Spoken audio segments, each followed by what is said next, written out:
Hello दोस्तों, परीक्षा winner में आपका स्वागत है। दोस्तों, उम्मीद करते हैं कि आप सभी लोग अच्छे और स्वस्थ होंगे। क्लास को शुरू करने से पहले इस चैनल के बारे में मैं आपको एक महत्वपूर्ण जानकारी ये देना चाहता हूँ कि ये चैनल केवल और केवल टीचिंग लाइन से संबंधित जितने भी एग्ज़ाम होंगे उनके लिए प्रिपरेशन इस चैनल के माध्यम से आपको कराई जाएगी। 2023 को देखते हुए जो टीचिंग लाइन से संबंधित हमारा एग्ज़ाम है, जो मुझे लगता है जो महत्वपूर्ण भी है, वो यूपी टेट है।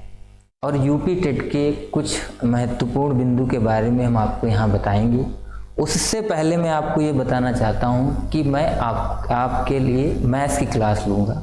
यूपी टेट की जो मैथ्स है वो मैं पढ़ाऊँगा आपको। अगर किसी भी एग्ज़ाम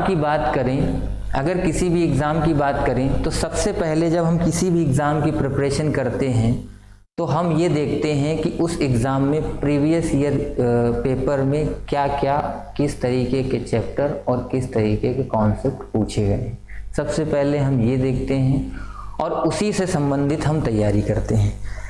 बिल्कुल यही काम मैंने भी किया है और मैंने यूपी टेट के सारे पेपर देखे मैथ्स के, और उनमें जो चैप्टर थे उनको देखा, तो कहीं ना कहीं मुझे ये लगा कि सबसे ज़्यादा जो मैथ्स में और ख़ासकर यूपी टेट में पूछे जाने वाला चैप्टर था वो नंबर सिस्टम था। और नंबर सिस्टम के अंदर भी जो सेगमेंट थे उनसे भी क्वेश्चन पूछे गए। मतलब जो नंबर सिस्टम के अंदर पॉइंट थे, जैसे यूनिट डिजिट हो गया और भी ऐसे कई तरीके के पॉइंट। तो नंबर सिस्टम के बारे में आज हम आपसे डिस्कस करेंगे, यूपी टेट के नंबर सिस्टम के बारे में।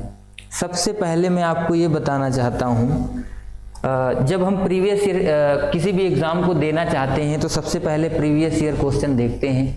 तो प्रीवियस ईयर में जो भी क्वेश्चन पूछे गए हैं नंबर सिस्टम से, वो टॉपिक क्या हैं, उनके क्या क्या नाम हैं, ये हमारे लिए और आपके लिए, दोनों के लिए जानना बहुत ज़रूरी है, क्योंकि उसी के आधार पर हम आपकी तैयारी बेहतर कर सकते हैं और आप भी अपनी तैयारी बेहतर बना सकते हैं प्रीवियस ईयर क्वेश्चन को देखकर, वही कॉन्सेप्ट सीखकर। क्योंकि जब भी कोई एग्ज़ाम होता है तो प्रीवियस ईयर पेपर से अच्छा खासा रिपीट होता है, कॉन्सेप्ट भी लगभग सारे रिपीट होते हैं। तो नंबर सिस्टम से सबसे ज़्यादा यूपी टेट में क्वेश्चन पूछे गए हैं। उसके बारे में कुछ थोड़ा मोटा डिस्कस करने की मैं कोशिश करूँगा। उससे पहले दोस्तों, मैं आपको एक बात ये बताना चाहता हूँ कि मैं बहुत देर से प्रैक्टिस कर रहा था कि हेलो दोस्तों, परीक्षा विनर में आपका स्वागत है, और बाद में मुझे हंसी आ जा रही थी। फिर मेरा मन किया कि ये इंट्रो ना देकर सीधे क्लास स्टार्ट कर दी जाए, लेकिन ऐसा नहीं है। आपके लिए जानना भी ये ज़रूरी था कि ये चैनल टीचिंग लाइन से संबंधित आपकी सारी तैयारियां करवाएगा। और मैं आपसे वादा करता हूं कि मैथ्स में मैं जो क्लास लूँगा, आपको पूरी कोशिश करूँगा कि एक एक कॉन्सेप्ट और एक एक पॉइंट समझ में आए। ठीक है?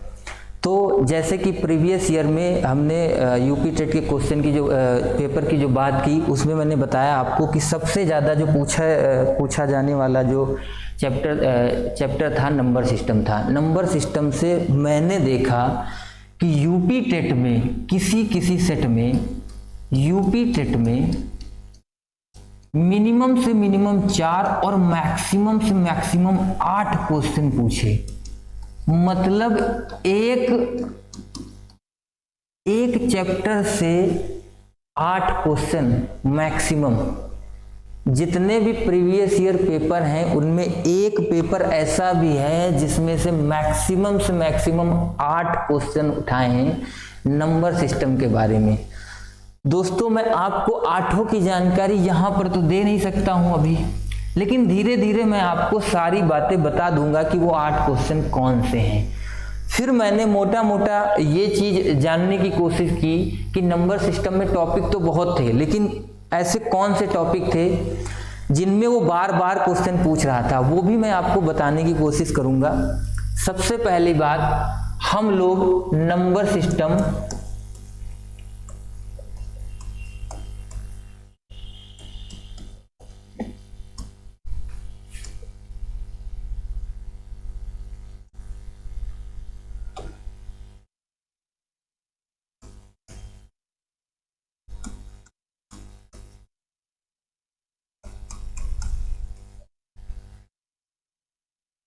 सबसे पहले हमारे लिए ये जानना जरूरी है कि नंबर सिस्टम के अंदर ऐसे कितने सेगमेंट, खंड या टॉपिक हैं जिनसे सवाल बार बार पूछा जाता है, हर बार रिपीट करता है। अगर आप वो कॉन्सेप्ट जान लेंगे तो उतने नंबर आपके कन्फर्म और पक्के हो जाएंगे।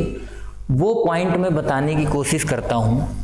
सबसे पहले नंबर सिस्टम में संख्याओं पर आधारित प्रश्न पूछा जाता है।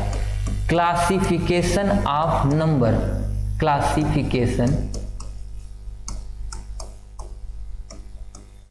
नंबर्स, संख्याओं का वर्गीकरण।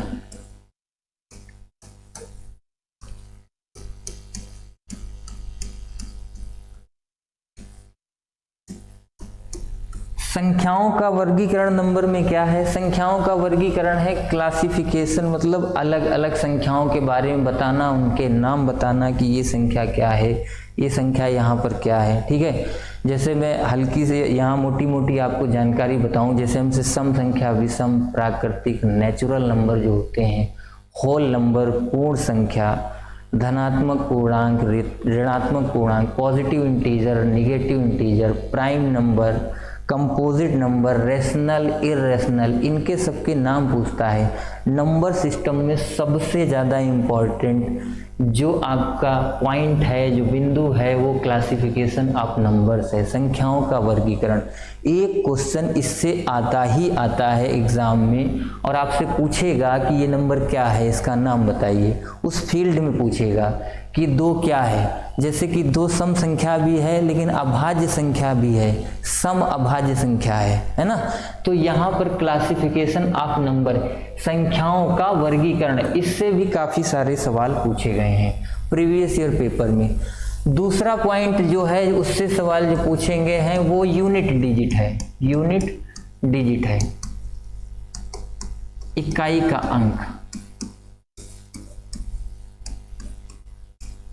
और सबसे ज़्यादा अगर नंबर सिस्टम में ये पूछा गया है तो इन्हीं को हम लेकर चलेंगे। जैसे जैसे मैं सीक्वेंस में यहाँ पर लिख रहा हूँ वैसे वैसे मैं इन बिंदुओं की तैयारी आपको सिखाने की कोशिश करूँगा। दूसरा पॉइंट हमने क्या लिखा है? यूनिट डिजिट, इकाई का अंक। तीसरा डिविजिबिलिटी रूल,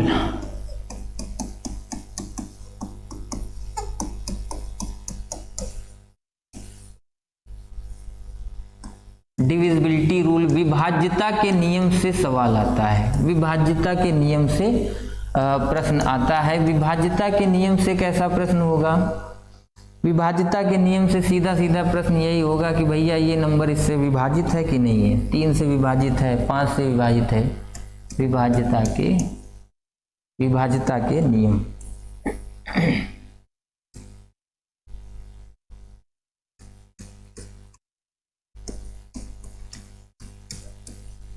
यूनिट डिजिट में इकाई का अंक पूछता है, आपको क्वेश्चन देगा और सीधा सीधा पूछेगा कि इकाई का अंक क्या है। ठीक। चौथे पॉइंट की अगर मैं बात करूं तो रिमाइंडर थ्योरम,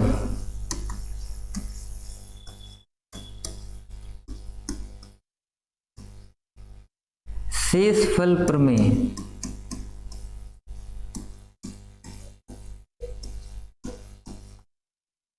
इसके अंदर भी अलजेब्रिक फंक्शन से क्वेश्चन पूछा है। इसके अंदर किससे?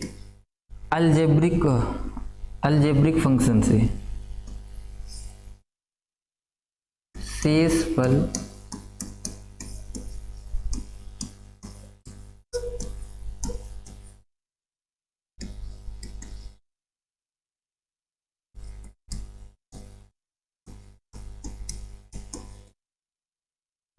पांचवें पॉइंट की अगर मैं बात करूं तो प्लेस वैल्यू,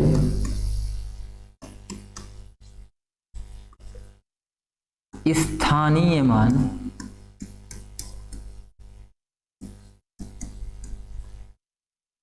और फेस वैल्यू, अंकीय मान।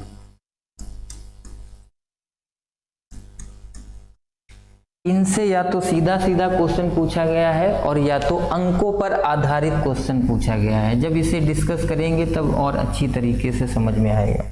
ठीक है, अंकों पर आधारित। किस पर सवाल पूछा गया है? अंकों पर आधारित।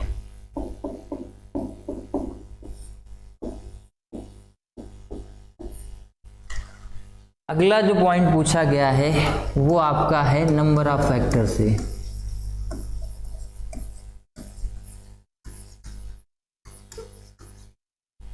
गुणनखंडों की संख्या।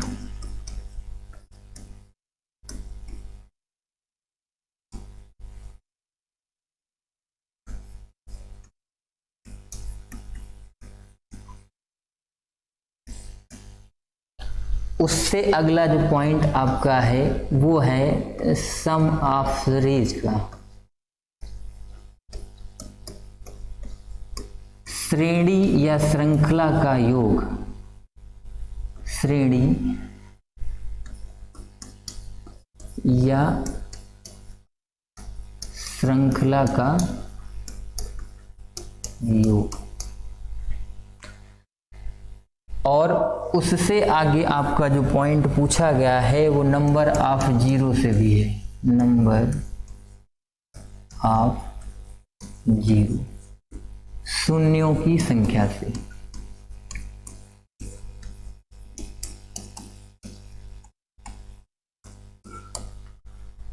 मैं एक बार फिर ये रिपीट करना चाहूँगा कि किसी भी एग्ज़ाम को आप यदि देना चाहते हैं या उसकी प्रिपरेशन करने को सोच रहे हैं, कोई भी वो एग्ज़ाम हो, सबसे पहले हमारे लिए यही जानना ज़रूरी होता है कि उस एग्ज़ाम का सिलेबस क्या है। सिलेबस में सब्जेक्ट, जैसे मैंने मैथ्स उठाया है, फिर ये देखा जाता है कि मैथ्स में किस चैप्टर से सबसे ज़्यादा क्वेश्चन पूछे गए हैं। वो चैप्टर कोई लिमिटेड नहीं होता है, लेकिन बस उसके अंदर के पॉइंट देखे जाते हैं किन से बार बार क्वेश्चन रिपीट हो रहा है। तो इस उम्मीद से हम वो कॉन्सेप्ट सीखते हैं कि अगली बार फिर से वो उनमें से कुछ ना कुछ रिपीट होगा। ठीक है, तो ये हमारे लिए जानना जरूरी था। अब जैसे यहाँ पर हम जितने भी नंबर सिस्टम के अंदर जो सेगमेंट है वो डिस्कस करेंगे, यहाँ लिखेंगे, उन्हीं को नंबर वाइज डिस्कस भी करेंगे आगे। उनके A to Z चीज़ों के बारे में जानेंगे, बिल्कुल बेसिक से बेसिक चीज़ों के बारे में जानेंगे। मैं आपको यही सोचकर यहाँ सिखाने की कोशिश करूँगा कि इससे पहले आपने नंबर सिस्टम नहीं पढ़ा है। ठीक है, तो नंबर ऑफ जीरो, शून्यों की संख्या हो गई। अगला टॉपिक हो जाएगा, मान लो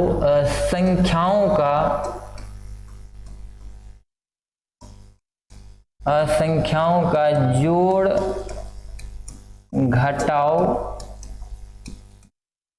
गुणा भाग पर आधारित प्रश्न जो होंगे। गुणा भाग पर जो आधारित प्रश्न होंगे, ये क्या है गुणा भाग पर आधारित प्रश्न? जैसे बोलेगा आपको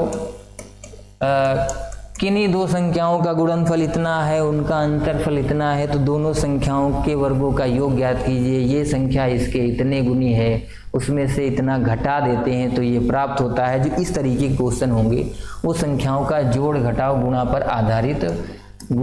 आधारित प्रश्न होंगे। और बाकी और भी क्वेश्चन होते हैं, उनको हम ये सोचकर कह लेंगे कि भाई ये विविध में हुए।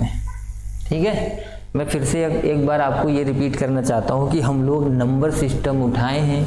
नंबर सिस्टम में हम लोगों ने 10 पॉइंट लिखे हैं, और इन 10 पॉइंट में सबसे पहले लिखा है क्लासिफिकेशन ऑफ नंबर। दोस्तों, क्लासिफिकेशन ऑफ नंबर मैं आपको अभी डिस्कस कराऊंगा, इसमें बताऊंगा।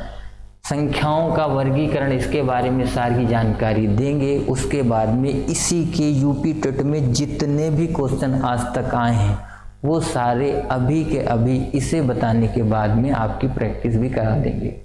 ठीक, जैसे कि अगर मैं क्लासिफिकेशन ऑफ नंबर उठा रहा हूँ तो क्लासिफिकेशन ऑफ नंबर में क्या क्या है, अब थोड़ा ध्यान देना यहाँ पर। ठीक है, क्लासिफिकेशन ऑफ नंबर।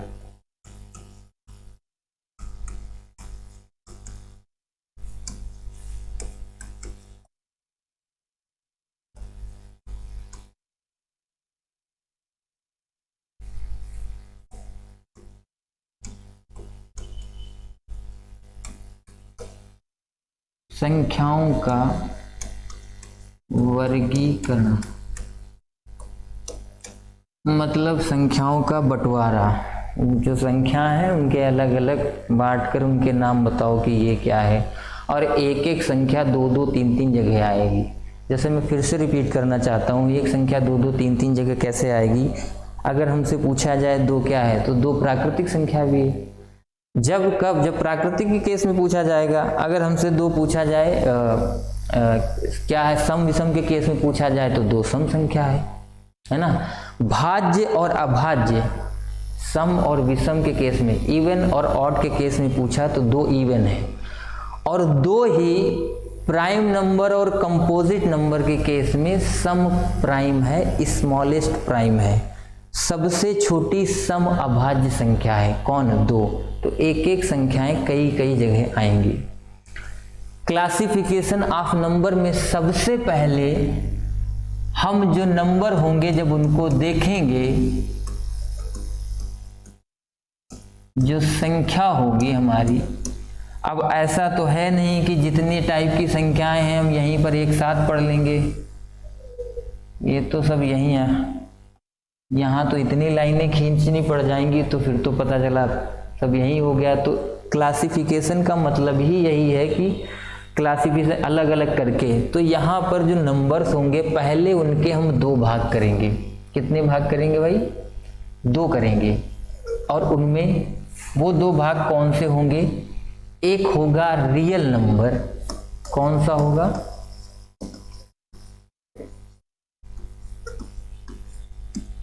इसको हिंदी में वास्तविक संख्या कहते हैं। दूसरा हमारा होगा इमेजिनरी नंबर।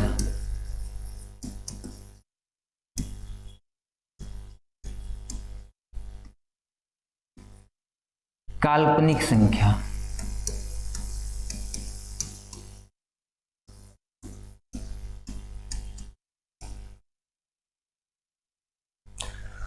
संख्या के हमने दो भाग किए, और इसमें क्या है, दो भाग में पहला एक कौन सा है भाई? एक है मेरे भाई रियल नंबर, ठीक है, और दूसरा रियल नंबर को हिंदी में बोलेंगे वास्तविक संख्या। और दूसरा क्या है? दूसरा जो भाग हमने किया है वो है भैया इमेजिनरी नंबर, जिसको हम क्या बोल रहे हैं? काल्पनिक संख्या बोल रहे हैं। वास्तविक संख्या और काल्पनिक संख्या क्या है, इनके बारे में जानने की कोशिश करेंगे। वास्तविक संख्या वो होती है जो वास्तव में होती है।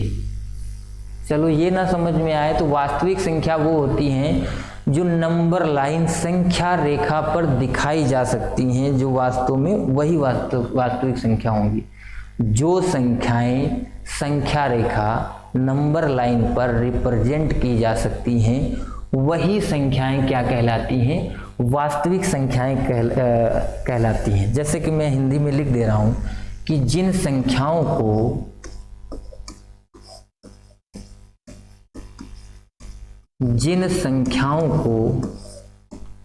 संख्या रेखा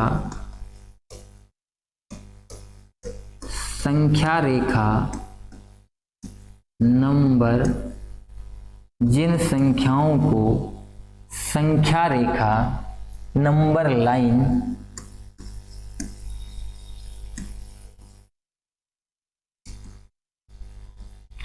नंबर लाइन पर दिखाया जा सकता है,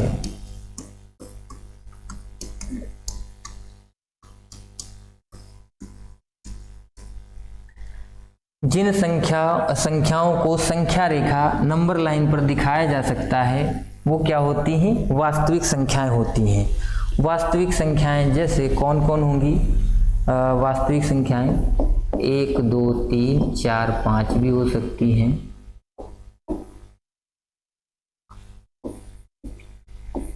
√2, √5, √13, √15 ये भी हो सकती हैं। 22/7 भी वास्तविक संख्या होगी।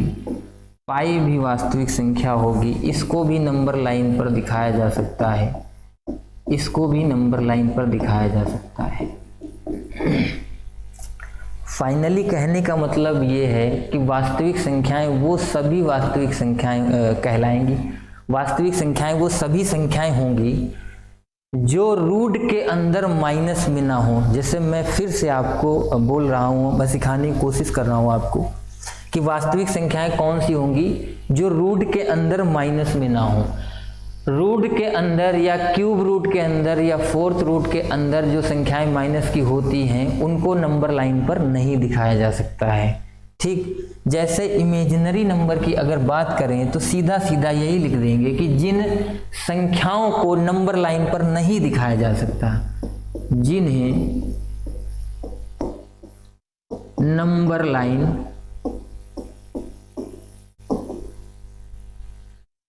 नंबर लाइन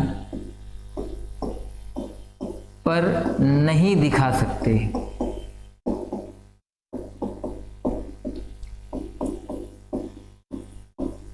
जिन्हें नंबर लाइन पर नहीं दिखा सकते वो क्या हो जाएंगी, काल्पनिक संख्या हो जाएंगी। जैसे काल्पनिक संख्या क्या होता है, आई स्क्वायर बराबर -1, आई बराबर हो जाता है अंडर रूट 1। ठीक है, इस आई को भाई साहब आईओटा पढ़ा जाता है। क्या पढ़ा जाता है, आईओटा पढ़ा जाता है। अगर और भी इमेजिनरी नंबर की बात करें जिसकी बात मैं कर रहा था, जैसे कि अंडर रूट -2, अंडर रूट का ही एग्जैक्ट मान नहीं पता है तो अंडर रूट -2 का कहाँ से पता होगा, ये संख्या नंबर लाइन पर नहीं होगी। फाइनली आप ये तो कह सकते हैं, ये तो एक वो हो गई, मतलब जो फिक्स बात है वो आई स्क्वायर -1, आई स्क्वायर का मान -1 है, आई बराबर अंडर रूट -1, ये काल्पनिक संख्या है, ये भी काल्पनिक संख्या है। अगर यहाँ पर हम क्यूब रूट ले लें फिर -2 लिख दें या -3 लिख दें या -5 लिख दें, ये सभी हमारी क्या है, काल्पनिक संख्या है।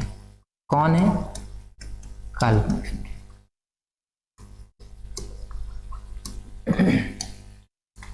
फिर से मैं एक बार रिपीट कर देता हूं।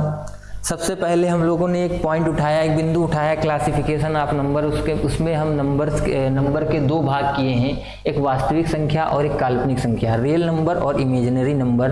रियल नंबर वो हैं जो नंबर लाइन पर दिखाए जा सकते हैं, इमेजिनरी नंबर वो हैं जो नंबर लाइन पर नहीं दिखाए जा सकते हैं। सीधा सीधा आप ये याद कर लीजिएगा कि जो काल्पनिक संख्याएं होंगी वो root, cube root, fourth root के अंदर माइनस में होंगी, वो सारी काल्पनिक संख्याएं होंगी।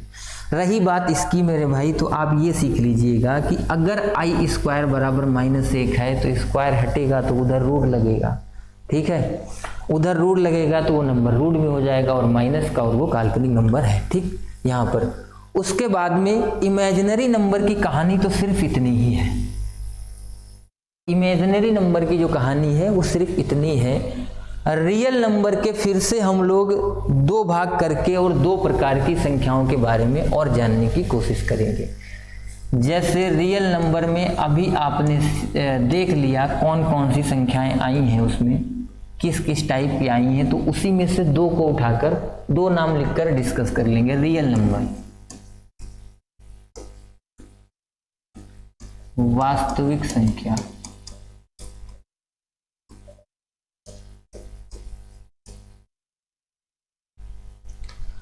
वास्तविक संख्या। इसमें 2 भाग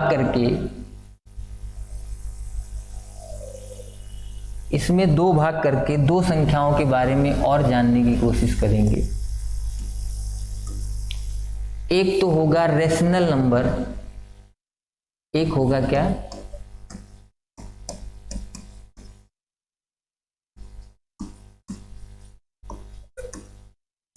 परिमेय संख्या।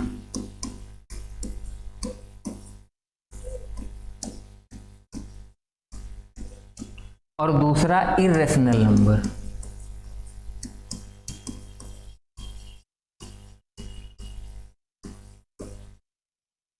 अपरिमेय संख्या।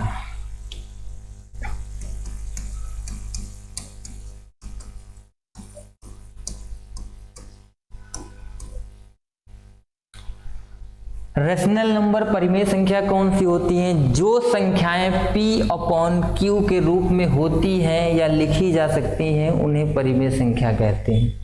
अभी इसके बारे में थोड़ा और भी डिस्कस करेंगे। जैसे क्या डेफिनेशन इसकी बन सकती है, जो संख्याएं जो संख्याएं P अपॉन Q के रूप में होती हैं या लिखी जा सकती हैं।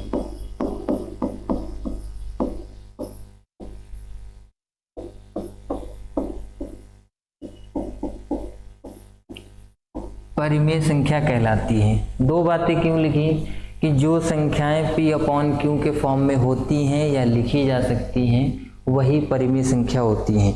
ऐसा इसलिए लिखा है क्योंकि P अपॉन Q के फॉर्म में कभी कभी नहीं होती है तो डेसिमल के फॉर्म में होती है, मतलब दशमलव के फॉर्म में होती है, तो उसको कैसे P अपॉन Q के फॉर्म में लिखेंगे, ऐसा भी प्रश्न आया है। भाई हम कोई दशमलव वाला नंबर होगा उसको कैसे पहचानेंगे कि वो परिमेय है कि अपरिमेय है। ठीक, इसीलिए लिखा है जो संख्याएं P अपॉन Q के फॉर्म में होती हैं या लिखी जा सकती हैं वो कौन सी संख्या होती हैं, परिमेय संख्या होती हैं। जैसे थोड़ी देर के लिए यहाँ पर लिखें 1/2 है, जैसे ये P अपॉन Q के फॉर्म में है, ये परिमेय संख्या है, लेकिन इसका दूसरा रूप 0.5 है भाई। तो अगर ये लिखा होगा तो क्या नहीं कहेंगे कि परिमेय संख्या है, तो भी बोलेंगे परिमेय संख्या है। क्यों? क्योंकि 0.5 को अगर इसका दशमलव हटाएंगे भैया तो नीचे एक 0 बढ़ाएंगे और 5 एकम 5 और 5 दूना 10 और देखो P अपॉन Q के फॉर्म में आ गई। इसीलिए ये डेफिनेशन लिखिए, ये परिभाषा लिखिए क्या कि जो संख्याएं P अपॉन Q के फॉर्म में होती हैं या जिनको हम लिख सकते हैं वो क्या होंगी, परिमेय संख्या होंगी। परिमेय संख्या कौन कौन सी हो सकती हैं वो भी देख लीजिएगा। 1/2 हो सकती है, 1/3 हो सकती है, 1/4 हो सकती है, 2/3 हो सकती है। ठीक है, 0.75 हो सकती है, 0.25 हो सकती है। भाई इनको बदल के भी लिख सकते हैं। ठीक है, 0.13 भी हो सकती है। क्यों? क्योंकि इसको बदल के भी दशमलव हटाएंगे, 2 अंक के पहले लगा है तो दशमलव हटाएंगे तो 2 0 नीचे आएंगे और P अपॉन Q के फॉर्म में हो जाएगा। 22/7 भी P अपॉन Q के फॉर्म में लिखा है तो ये क्या हो जाएगा, ये परिमेय नंबर हो जाएंगे। अपरिमेय संख्या कौन सी होती हैं? अपरिमेय संख्या जो संख्याएं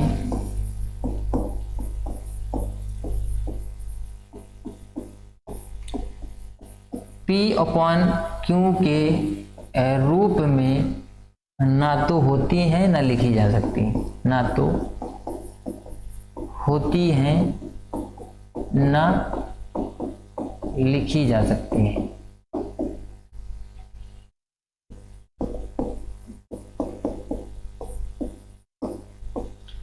जो संख्याएं P अपॉन Q के रूप में ना तो होती हैं ना लिखी जा सकती हैं वो क्या होती हैं, इर्रेशनल नंबर यानी कि अपरिमेय संख्या होती हैं। अपरिमेय संख्या कौन कौन सी होती हैं?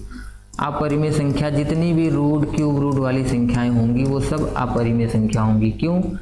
क्योंकि भैया नंबर जो √2 है इसका आज तक फिक्स मान नहीं ज्ञात किया गया है, नंबर लाइन पर बस गेस करके बता दिया गया है कि हाँ नंबर लाइन पर होता तो है, लेकिन एग्जैक्ट मान क्या है वो नहीं मालूम है, लगभग में पता होता है।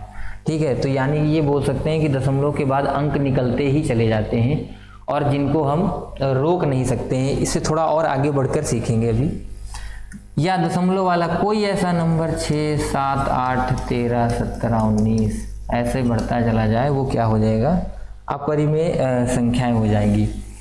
परिमेय संख्या पर 2 क्वेश्चन बहुत अच्छे यूपी टेट में पूछे गए हैं। उस भाई साहब ने P अपॉन Q के फॉर्म में नंबर को लिखकर दिया और पूछा कि इन 2 परिमेय संख्याओं के बीच में कोई परिमेय संख्या है कि नहीं है, ऐसे सवाल पूछा गया। परिमेय और अपरिमेय को पहचानने का एक तो तरीका ये हो गया सीधा जो मोटा है डेफिनेशन के हिसाब से, लेकिन मैं एक चीज और बताऊंगा जिससे कि परिमेय और अपरिमेय के जो क्वेश्चन आते हैं वो बड़ी आसानी से आपके हो सकते हैं। जैसे मैं आपको बताना चाहूँगा कि P अपॉन Q के फॉर्म में जो संख्या होगी वो परिमेय होगी, जो P अपॉन Q के फॉर्म में नहीं होगी वो अपरिमेय होगी। लेकिन बताना क्या चाहते हैं उससे पहले एक चीज और सीख लीजिएगा, क्या है वो, जैसे कि एक क्वेश्चन थोड़ी देर के लिए अभी आपको लिख दिया जाए कि अपरिमेय संख्या ज्ञात कीजिए।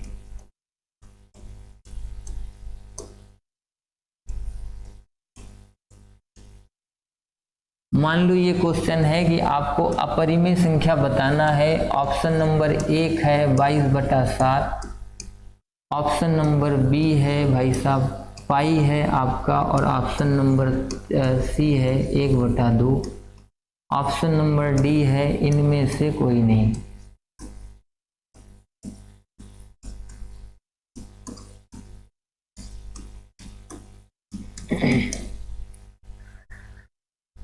थोड़ी देर के लिए कन्फ्यूजन ये होता है कि हम लोग शुरुआत से ये देखते चले आ रहे हैं कि पाई का मान 22/7 होता है। तो अगर ये अपरिमेय नहीं है तो ये भी नहीं होगा, या तो ये कह सकते हैं कि ये अपरिमेय नहीं है तो इसी का तो ये मान लिखा है तो ये भी अपरिमेय नहीं होगा।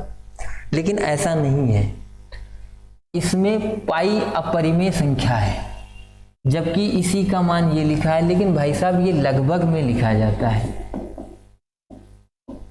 इसी के लिए मैं आपको एक बेहतर तरीका बताता हूं पहचानने के लिए कि परिमेय और अपरिमेय संख्याओं को सटीक तरीके से कैसे पहचाना जा सकता है। उसके लिए आपको केवल 2 पॉइंट सीखने होंगे। नंबर 1 सीखना होगा टर्मिनेटिंग डेसिमल।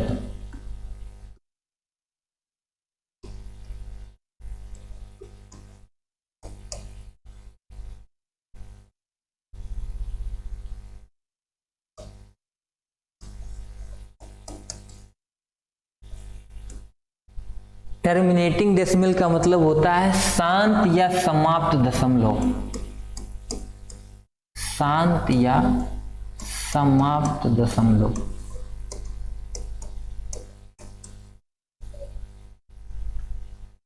शांत या समाप्त दशमलव कौन कौन से होते हैं ये भी देख लीजिएगा। जैसे मैं लिखूं 1/2 तो इसका मान मेरे भाई आ जाएगा 0.5। कैसे आया? 1 में 2 से भाग किया तो पता चला ये नंबर छोटा है, यानी कि भाज्य छोटा है, तो एक दशमलव लगाएंगे और यहाँ एक 0 बढ़ाएंगे। 2 पंचे 10, मतलब पूरा का पूरा डिवाइड हो गया और काटा लग गया, यानी कि इसका मान 0 होता है काटे का। और कितना आया? 0.5। ये दशमलव के बाद जो अंक था ये शांत हो गया। शांत हो गया का मतलब ये यहीं रुक गया। इसे क्या कहेंगे? शांत या समाप्त दशमलव कहेंगे।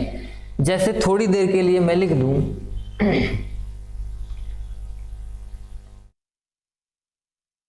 2/3। 2/3 नहीं शांत होगा, दूसरा ले रहे हैं। 1/4 ले लो। 1/4 ले लिया, ये भी शांत दशमलव की कैटेगरी में आ जाएगा। कैसे? 1 को भाग करना है 4 से, दशमलव लगाएंगे, 0 बढ़ाएंगे, 4 दूनी 8, फिर घटाया, 2 शेष बचा, फिर 0 बढ़ाएंगे, 4 पंचे 20, भाई डिवाइड हो गया। कितना आ गया? 0.25। 3/4 ले लीजिए भैया। 3/4 भी शांत दशमलव की कैटेगरी, यानी कि समाप्त दशमलव, यानी कि टर्मिनेटिंग डेसिमल की कैटेगरी में आता है। कौन? 3/4। कैसे?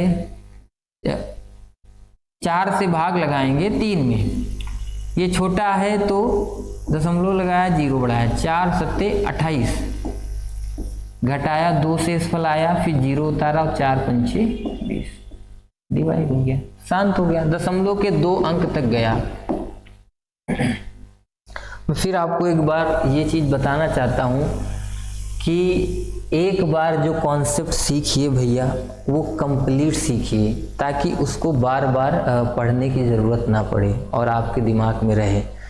हम लोगों के साथ कभी कभी गलती यही हो जाती है कि किसी भी कॉन्सेप्ट को हम अच्छी तरीके से ना पढ़ने के कारण उसी कॉन्सेप्ट को हम 4 बार भी पढ़ते हैं, लेकिन कम समय देकर उसकी सारी जानकारी ना जानकर पढ़ते 4 बार हैं, लेकिन उसकी सारी जानकारी 4 बार में भी नहीं पढ़ते हैं। तो यही कारण होता है कि हर बार ऐसा लगता है कि उसमें अधूरा रह गया, कुछ छूटा रह गया है। लेकिन मैं इस वीडियो में ये पूरी कोशिश कर रहा हूँ कि कोई भी पॉइंट जिससे आपका प्रीवियस ईयर में क्वेश्चन आया है वो पॉइंट ना छूटे, ताकि आपको कम से कम आपका जो भाग प्रीवियस ईयर में रिपीट हो रहा है सबसे पहले वो तो तैयार हो जाए। क्यों? क्योंकि यार वो तो आपको पता ही है कि ये आना ही है।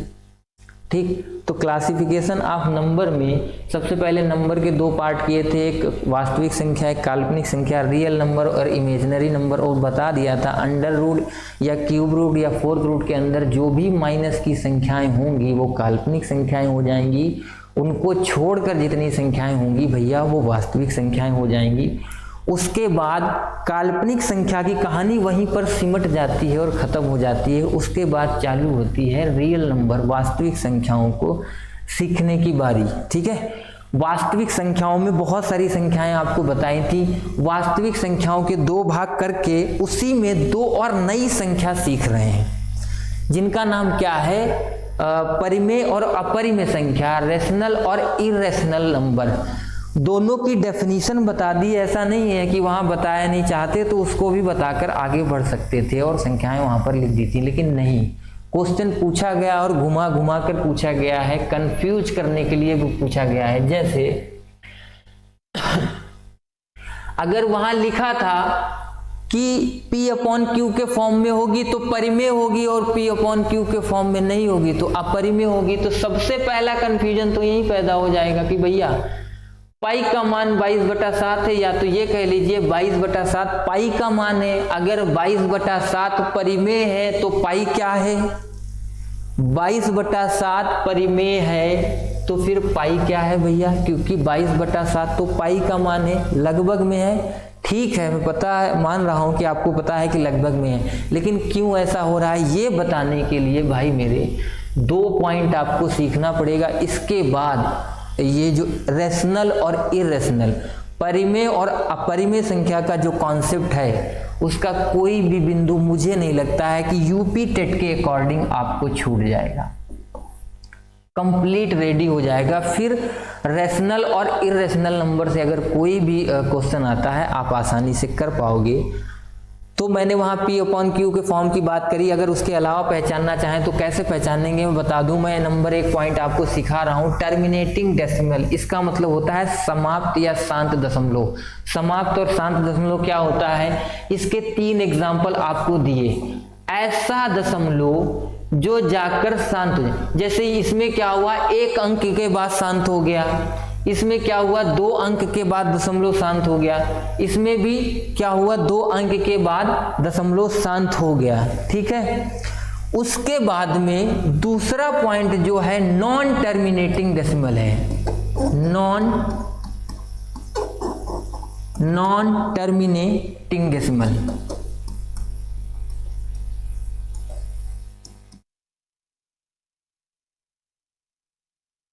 नॉन टर्मिनेटिंग डेसिमल का मतलब क्या होता है?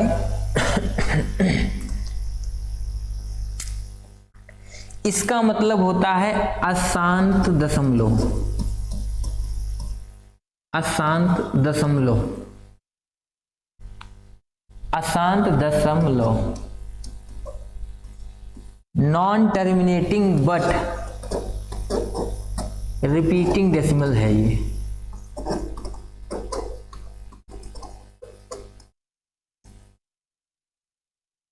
इसकी हिंदी होगी अशांत दशमलव, लेकिन पुनरावृत्ति वाला। लेकिन पुनरावृत्ति वाला कौन वाला भाई? पुनरावृत्ति वाला।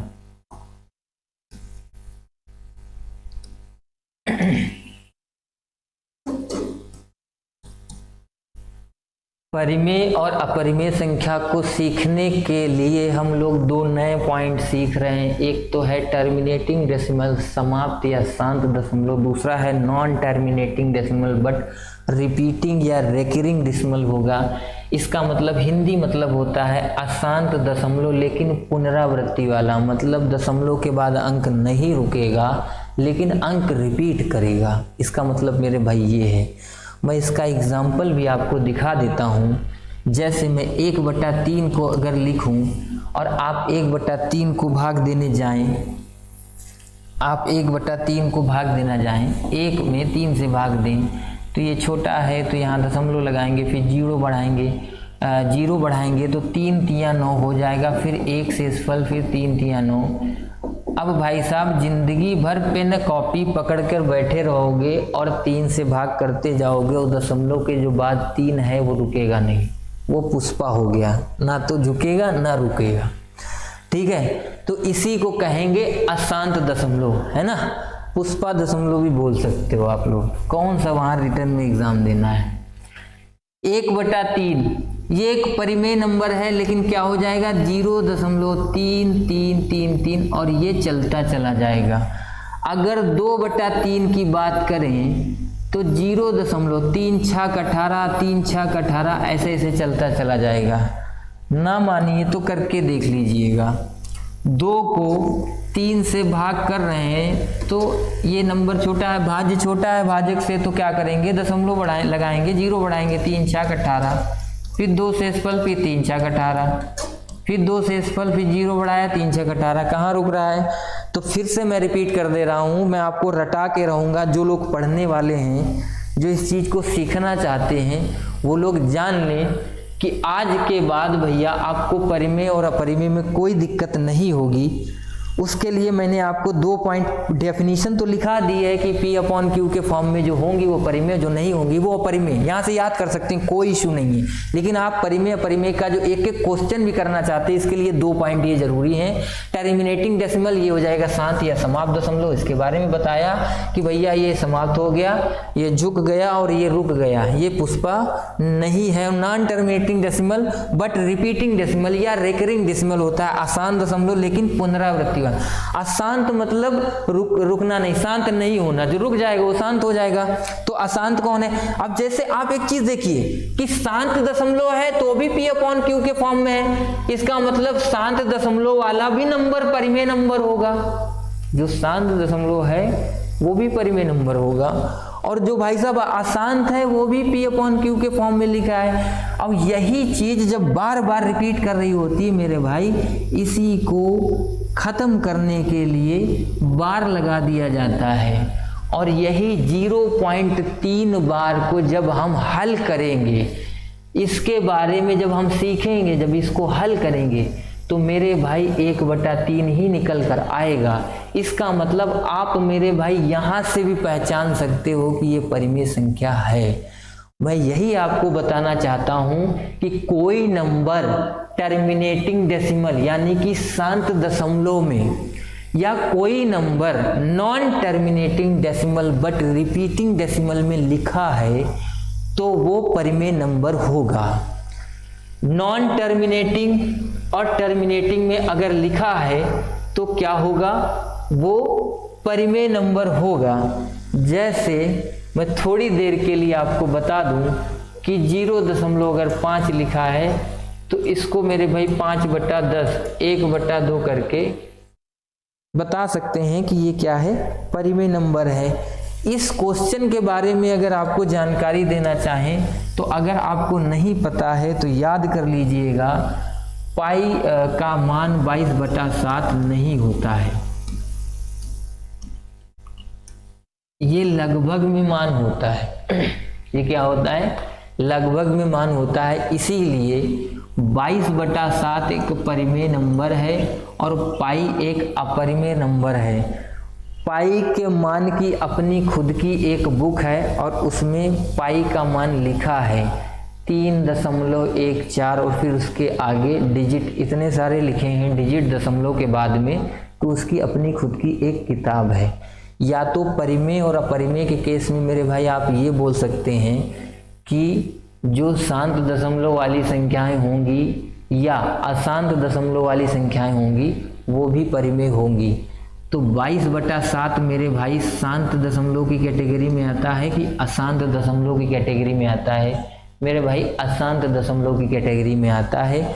ये दशमलव के बाद रुकेगा नहीं, लेकिन एक पेयर रिपीट करेगा और उस पेयर पर बार लगा के, है ना, उसे हल करके उसके नीचे 0 लाकर हम उसे हल करके P/Q के फॉर्म में लिख सकते हैं। जैसे 7 तिया 21 लिखा, 1 बचा लगाया, दशमलव बढ़ाया 0, 7 × 7, फिर 3 आया, फिर 0 बढ़ाया, 7 × 4 = 28, फिर 2 आया, फिर 0 लिया, 7 दूनी 14, 6 बढ़ाया, फिर 0, 7 अट्ठे 56, फिर 4 हासिल आया, फिर 0 बढ़ाया, 7 पन्ना 35, फिर 5 आया, फिर 0 बढ़ाया, 7 सत्ती 49, फिर 1 आया, 0 बढ़ाया, कितना हो जाएगा, 7 एकम 7, फिर 3, फिर 0 बढ़ाया, 7 चौक 28, फिर 2 शेष फल आया, फिर 0 बढ़ाया, 7 दूनी 14, फिर 6, फिर 0 बढ़ाया, 7 अट्ठे 56, फिर 4, फिर 0 बढ़ाया, 7 पन्ना 35।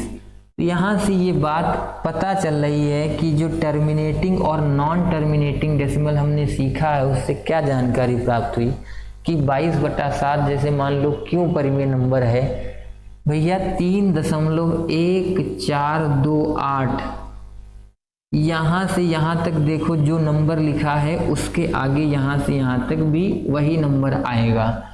जब तक आप भाग देते रहेंगे ये 1.428557 ये बार बार रिपीट करता रहेगा। 22/7 non terminating decimal but repeating decimal के अंतर्गत आता है, इसीलिए ये परिमेय नंबर है।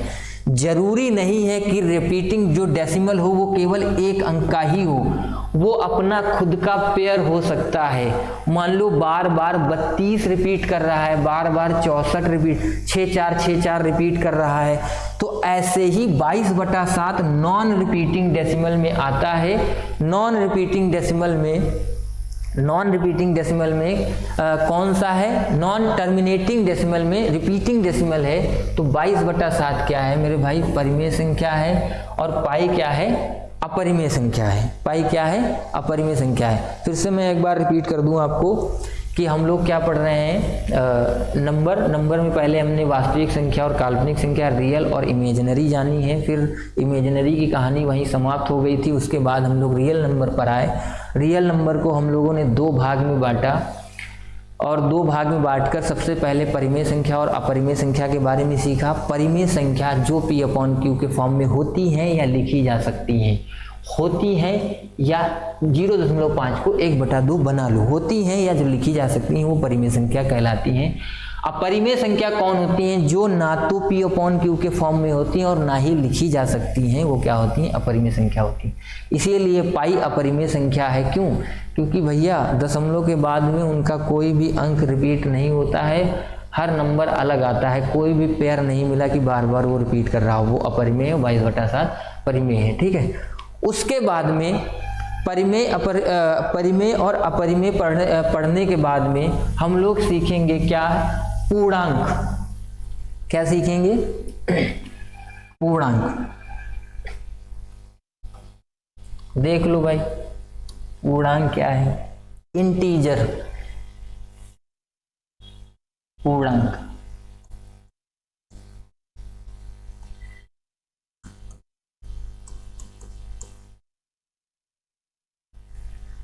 पूर्णांक में 2 बातें पहले जानेंगे इनकी भी। वो 2 बातें क्या हैं, एक तो होगा पॉजिटिव पूर्णांक, पॉजिटिव इंटीजर, और एक होगा निगेटिव इंटीजर। क्या होगा, पॉजिटिव और निगेटिव, धनात्मक पूर्णांक और ऋणात्मक पूर्णांक। एक होगा भाई साहब पॉजिटिव इंटीजर, धनात्मक पूर्णांक।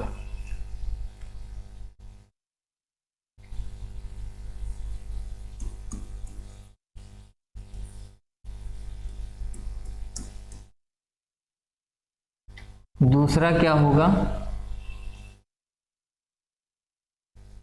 दूसरा होगा निगेटिव इंटीजर, ऋणात्मक पूर्णांक।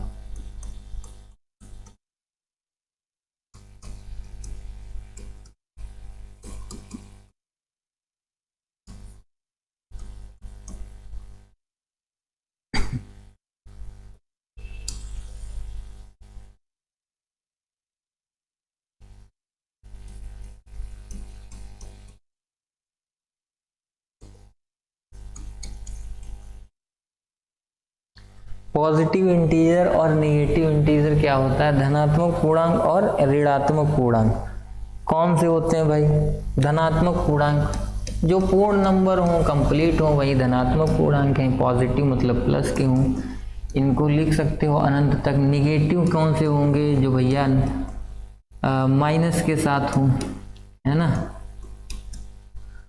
और पूर्णांक के केस में फिर अब हम लोगों ने नई हेडिंग लगाई है पूर्णांक, इंटीजर, ठीक है। इसको दो भागों में बांटा है, पॉजिटिव इंटीजर और नेगेटिव इंटीजर। अगर हमसे कोई धन पूर्णांक और ऋण पूर्णांक की बात करता है तो भाई साहब 1 2 3 4 ये जो नेचुरल नंबर होते हैं प्लस वाले, ये भाई साहब धनात्मक पूर्णांक हैं, और ये माइनस वाले कौन से हैं? ऋणात्मक पूर्णांक है। यहाँ पर एक बात और जानना जरूरी है, जीरो ऋणात्मक पूर्णांक और धनात्मक पूर्णांक में से दोनों में से कोई नहीं है। पूर्णांक के केस में जीरो उदासीन है, पूर्णांक के केस में जीरो उदासीन है, ना तो जीरो धनात्मक पूर्णांक है और ना ही जीरो ऋणात्मक पूर्णांक है। चाहो तो इस बात को यहाँ पर लिख लो, नोट करके लिख लो, नोट करके लिख लीजिए। जीरो यानी कि शून्य, शून्य ना तो धनात्मक, ना तो पॉजिटिव और ना ही नेगेटिव इंटीजर है, ना तो धनात्मक पूर्णांक और ना ही ऋणात्मक पूर्णांक है। उसके बाद एक नई हेडिंग लगाएंगे, क्या है? Natural number. क्या हो जाएगा भैया? Natural number.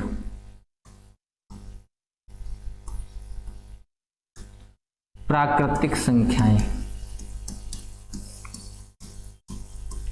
प्राकृतिक संख्या ये कौन सी होती हैं? जितने भी धन पूर्णांक होते हैं वो सभी प्राकृतिक संख्याएं होती हैं। पॉजिटिव इंटीजर,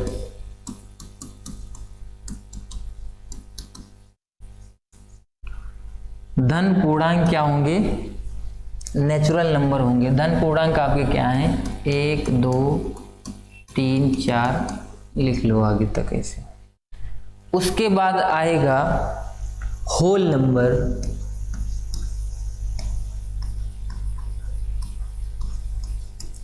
ये होती है पूर्ण संख्या। क्या होती है? पूर्ण संख्या। होल नंबर की डेफिनेशन क्या है? होल नंबर की डेफिनेशन ये है कि शून्य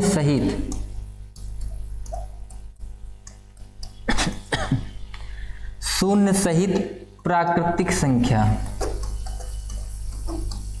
क्या हो जाएंगे? होल नंबर हो जाएंगे। यानी कि शून्य लिख दो फिर प्राकृतिक संख्या लिखते जाओ, ये क्या हो जाएंगे? पूर्ण संख्याएं हो जाएंगी। ठीक है। पूर्णांक के दो भाग किए, उसमें सीखा एक पॉजिटिव इंटीजर, एक नेगेटिव, धनात्मक पूर्णांक और ऋणात्मक पूर्णांक। धनात्मक पूर्णांक जो धन वाले नंबर हो मतलब प्लस के साथ, ऋणात्मक पूर्णांक जो ऋण के साथ यानी कि माइनस के साथ हो। उसके बाद पूर्णांक के केस में जीरो ना तो धन पूर्णांक है और ना ही ऋण पूर्णांक है। यहाँ पर ये उदासीन है, कुछ भी बोल सकते हैं, लेकिन धन पूर्णांक और ऋण पूर्णांक है ऐसा नहीं बोल सकते।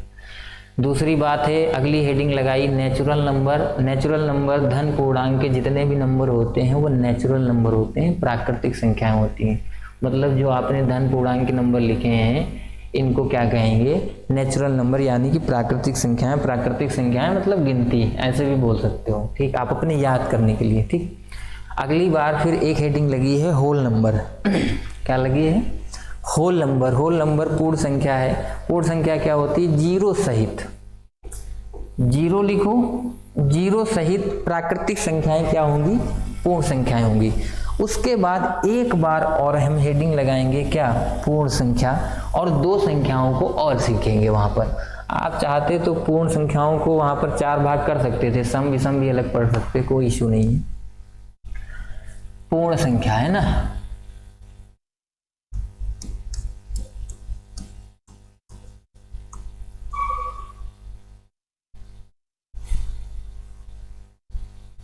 सॉरी, पूर्णांक हेडिंग लगेगी। क्या लगेगी? पूर्णांक।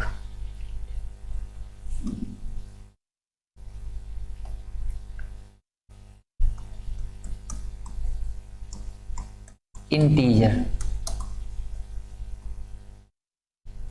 इसके फिर से दो भाग किए जाएंगे। उन दो भागों में दो नई संख्याएं कौन सी सीखेंगे हम लोग? उन दो भागों में दो संख्याएं नई कौन सी सीखेंगे? एक तो सम होगी और दूसरी कौन होगी? विषम होगी। एक तो सम संख्या, एक भाई साहब होगी सम संख्या, और दूसरी कौन सी होगी? यानी कि इवन नंबर। एक होगा इवन नंबर यानी कि सम संख्या, और दूसरा होगा ऑड नंबर यानी कि विषम संख्या। सम संख्या और विषम संख्या के बारे में जानेंगे। जो संख्याएं दो से विभाजित होती हैं वो सम संख्याएं होती हैं। दो से विभाजित होने वाली, दो से विभाजित होने वाली जो भी नंबर दो से विभाजित होगा वो सम होगा, और जो दो से विभाजित ना हो, दो से विभाजित ना हो, जो नंबर दो से विभाजित नहीं होगा वो क्या होगा? विषम नंबर होगा। जो संख्याएं दो से विभाजित नहीं होंगी वो कौन सी संख्याएं होंगी? विषम संख्याएं होंगी। उसके बाद में एग्जाम्पल के तौर पर देख लेते हैं क्या है विषम संख्याएं। जैसे माइनस से लिखना स्टार्ट करें, -4, -2, फिर 0, 2, 4, 6, प्लस में आ गया, ऐसे बढ़ते चले जाएंगे। इनका स्टार्ट करें। सम और विषम दोनों दो दो के गैप पर होती हैं, इसीलिए -4 फिर 2 का गैप आएगा तो -2 फिर 2 का गैप आएगा, 0 हो जाएगा, फिर 2 आ जाएगा, 4, 6, 8, 10 ऐसे बढ़ते चले जाएंगे। विषम संख्या की अगर बात करें तो मान लो -5, -3, फिर -1, फिर 2 का गैप होगा तो 1, 3, 5 इस तरीके से विषम संख्या में। सम संख्या वो जो संख्या दो से विभाजित हो जाएगी वो सम संख्या होगी, और जो संख्या दो से विभाजित नहीं होगी वो क्या होगी? विषम संख्या होगी।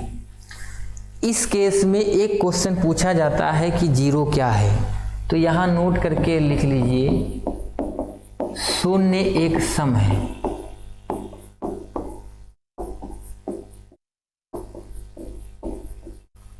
इसको कई तरीके से प्रूफ किया जा सकता है, ज़्यादा इसके बारे में जानने की ज़रूरत नहीं है। सिर्फ इतना ही समझ लेंगे कि 0 क्या है? सम संख्या की तरह व्यवहार करता है। एक चीज़ तो यहाँ पर बताई दी कि सम और विषम दोनों दो के गैप पर होते हैं। तो जैसे ही आप सम माइनस से लेकर चलेंगे, -8, -6, -4, -2, फिर 0 आ जाएगा, 2 का गैप करेंगे, फिर 2, 4, 6, 8, और फिर जहाँ तक आपका मन करे आप लिख लो। विषम संख्याओं के केस में भी 2 का गैप होता है, तो -5 से स्टार्ट किया, -5, -3, -1, फिर 2 का गैप करेंगे तो सीधा 1 आ जाएगा, 0 नहीं आएगा। तो यही एक तो सीधा यही कारण बन गया। और अगर आप चेक करना चाहते हो तो 2-3 नहीं, मैं एक बात केवल यहाँ पर लिख दे रहा हूँ, उस बात से आप खूब अच्छी तरीके से चेक कर सकते हो कि 0 सम है या विषम है। जैसे मैं एक बात यहाँ पर लिख दे रहा हूँ कि अगर एक इवन नंबर यानी कि एक सम संख्या को अगर आप एक विषम नंबर यानी ऑड विषम नंबर में जोड़ते हैं, अगर एक सम संख्या को एक विषम संख्या में जोड़ते हैं तो भाई साहब हमेशा रिजल्ट जो आता है वो विषम आता है। तो आप इससे चेक कर लेना। चेक कैसे करेंगे मैं बता दे रहा हूँ। एक बार आप 0 को सम मानिएगा और विषम संख्या 1 ले लीजिएगा, तो 0 में 1 जोड़ने पर 1 आ गया और ये रिजल्ट विषम आना चाहिए, जो कि सही है, जो कि क्या है? सही है। लेकिन अगर आप 0 को एक सम ना मानकर एक विषम मान रहे हैं तो 0 यहाँ रखिए और फिर यहाँ पर कोई सम संख्या उठा लीजिए, तो 2 में 0 जोड़ा तो 2 आ गया। लेकिन जबकि ये बता रहा है कि जब एक सम संख्या को विषम संख्या के साथ जोड़ते हैं तो भैया रिजल्ट जो है वो विषम आता है, ये सम आ गया। इसका मतलब आपने कहीं ना कहीं पर गलत मान रख दिया, तभी ये गलत आया है। तो बिल्कुल सही यही है कि हमने यहाँ गलत मान रखा है, हमने 0 को विषम मान लिया है। तो 0 एक क्या है?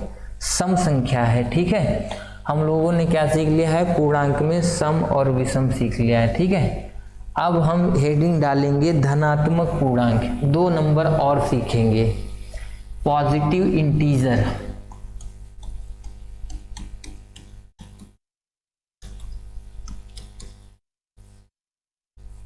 धनात्मक पूर्णांक।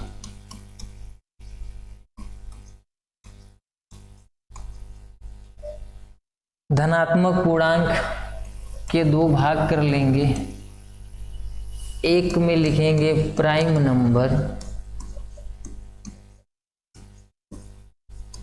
अभाज्य संख्या,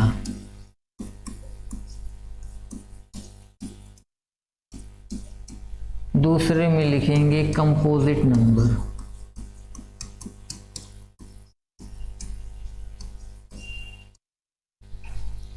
भाज्य संख्या।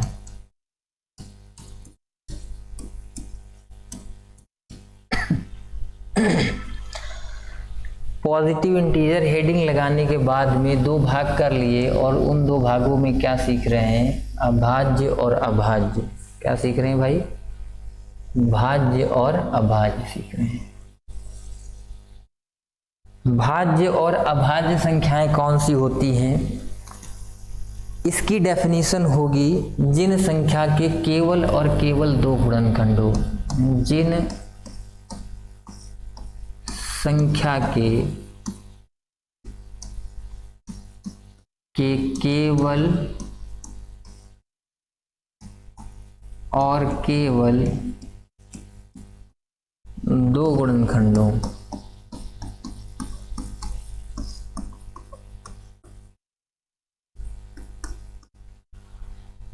ना तो 2 से अधिक ना तो 2 से कम, ये भी बोल सकते हैं। ना तो 2 से अधिक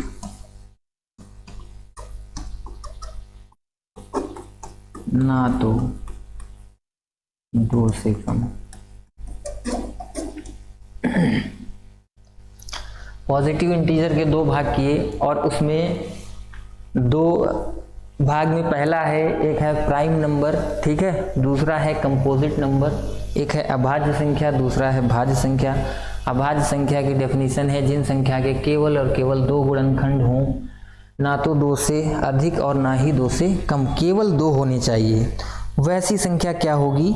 वो अभाज्य होगी। गुणनखंड के बारे में भैया अभी सुन लो। गुणनखंड क्या होता है? गुणनखंड हुआ किसी संख्या का गुणनखंड अगर आप ज्ञात करना चाहते हैं तो जिस संख्या का आप गुणनखंड ज्ञात कर रहे हैं किसी अन्य संख्या से अगर उसको भाग दें और अगर वो भाग जाए यानी कि डिवाइड हो जाए पूर्णतया, तो वो जिससे आपने डिवाइड किया है वो उसका गुणनखंड होगा।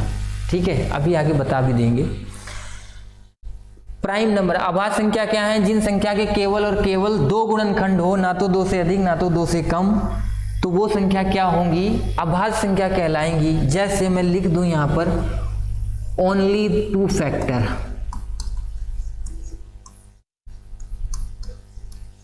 केवल 2 गुणनखंड।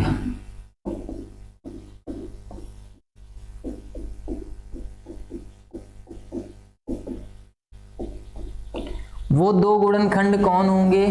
एक तो फिक्स है, यूनिवर्सल फैक्टर है, सर्वमान गुणनखंड है, ये तो फिक्स कर दिया गया है, एक तो हो गई होगा। दूसरा वह संख्या खुद, वह संख्या खुद, मतलब एक तो फिक्स है, दूसरा क्या हो जाएगा? वह संख्या खुद। मतलब प्राइम नंबर अभाज्य संख्या, जिन संख्याओं के केवल दो गुणनखंड होंगे, ना तो 2 से अधिक ना तो 2 से कम, वो संख्या क्या कहलाएंगी? अभाज्य संख्याएं कहलाएंगी। तो देख लो उनकी पहचान कैसे होगी। गुणनखंड क्या होता है पहले ये देख लीजिए। अगर मैं आपसे पूछूं कि 6 के कितने गुणनखंड होंगे, तो भाई साहब 6 को जो भी नंबर डिवाइड कर देगा वो 6 का गुणनखंड होगा। गुणनखंड का मतलब ये होता है एक यूनिवर्सल फैक्टर है, एक सभी को डिवाइड कर देता है, तो एक तो सभी के साथ आएगा ही आएगा।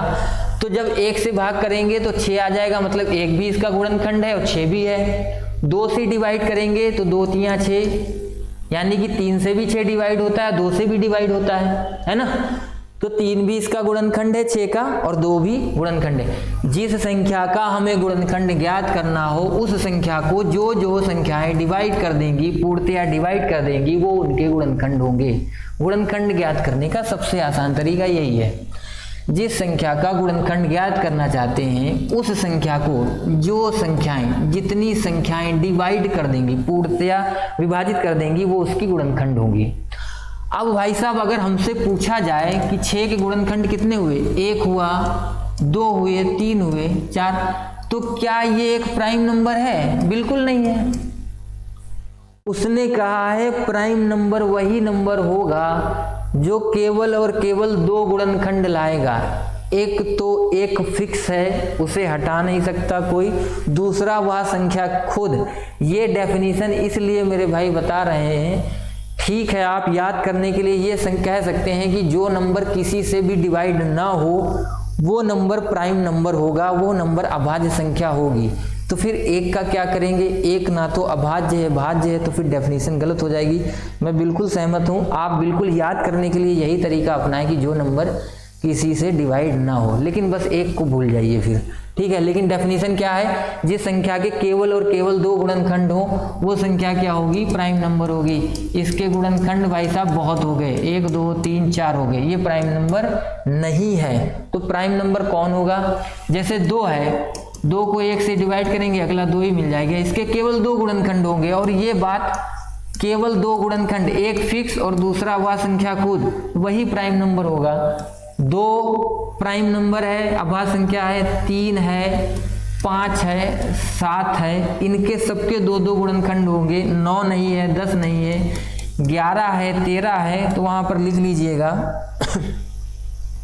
जो अभाज्य संख्याएं होंगी वो कौन होगी? 2 3 5 7 11 13 17 19 23 29 ऐसे से बढ़ते चली जाएंगी। और सबसे ज्यादा पूछा जाने वाला क्वेश्चन कि सबसे छोटी सम अभाज्य संख्या ज्ञात कीजिए, तो भाई साहब सबसे छोटी जो सम अभाज्य संख्या है वो 2 है। और ये क्वेश्चन मिनिमम से मिनिमम 3 बार तो शायद आया ही है कि सबसे छोटी सम अभाज्य संख्या ज्ञात कीजिए। अभाज्य संख्याओं में सबसे छोटी संख्या 2 है, और पूरी अभाज्य संख्याओं में मात्र एक ही अभाज्य संख्या है जो सम है, उसका नाम है 2। ठीक है, इससे भी बहुत सारे क्वेश्चन बनते हैं, पर यूपी टेट में सिर्फ इतनी बात पूछी जाती है कि जो नंबर प्राइम भी हो और इवन भी हो, मतलब सम भी हो, कौन सा है, तो 2 आंसर करेंगे। कंपोजिट नंबर कौन होंगे? 2 से अधिक गुणनखंड।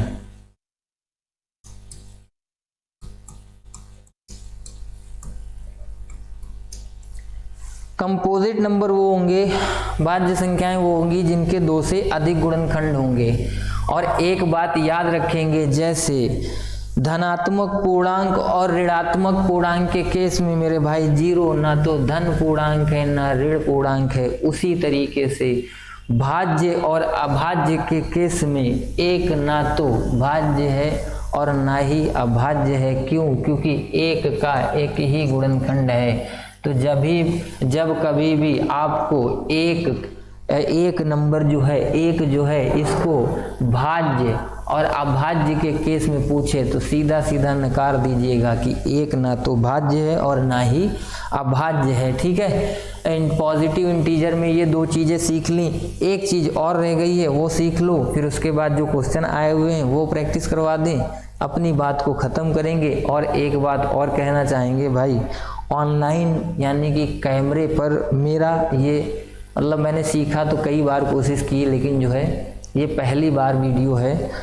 तो आपसे एक ये रिक्वेस्ट है, विनम्र निवेदन है कि अभी शुरुआत है, थोड़ा जो है सपोर्ट करिएगा। और जो है कहीं भी गलती होगी तो हम उस वीडियो को देखकर, जैसे ऑफलाइन क्लास में क्या होता है, कहीं गलती हो जाती है तो सामने बैठे लोगों में से कोई ना कोई बता देता है कि सर यहाँ पर गलती हो गई, उसको सुधार लिया जाता है।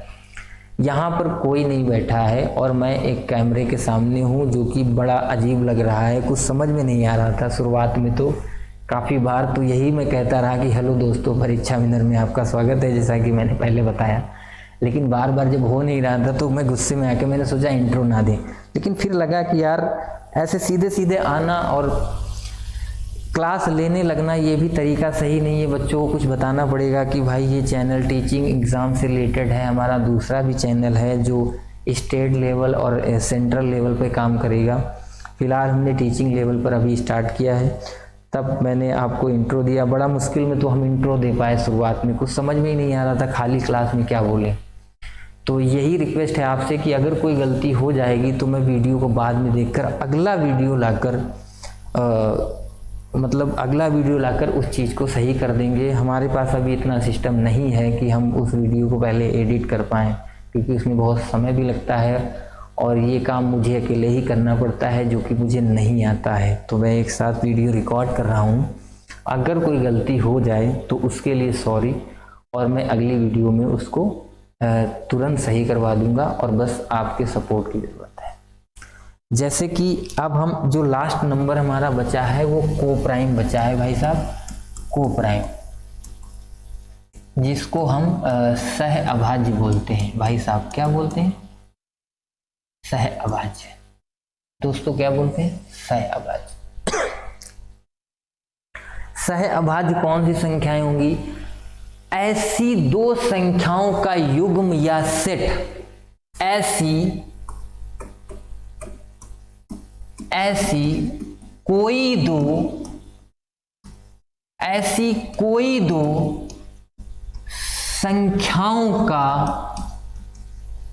संख्याओं का युग्म या नंबर आप सेट बोल सकते हैं, जिसका GCD ग्रेटेस्ट कॉमन डिवाइजर यानी कि मासा, जिसका मासा 1 हो, या दूसरे शब्दों में भी बोल सकते हैं कि ऐसी दो संख्याएं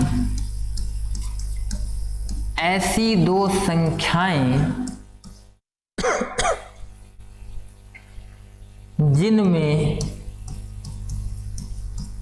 कॉमन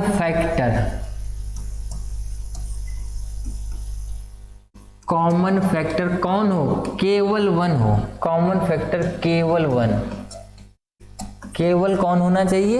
1 होना चाहिए। जरूरी नहीं है कि हम कोई विषम संख्याएं लें तभी वो को प्राइम होंगी या प्राइम नंबर ही लें, ऐसा नहीं है।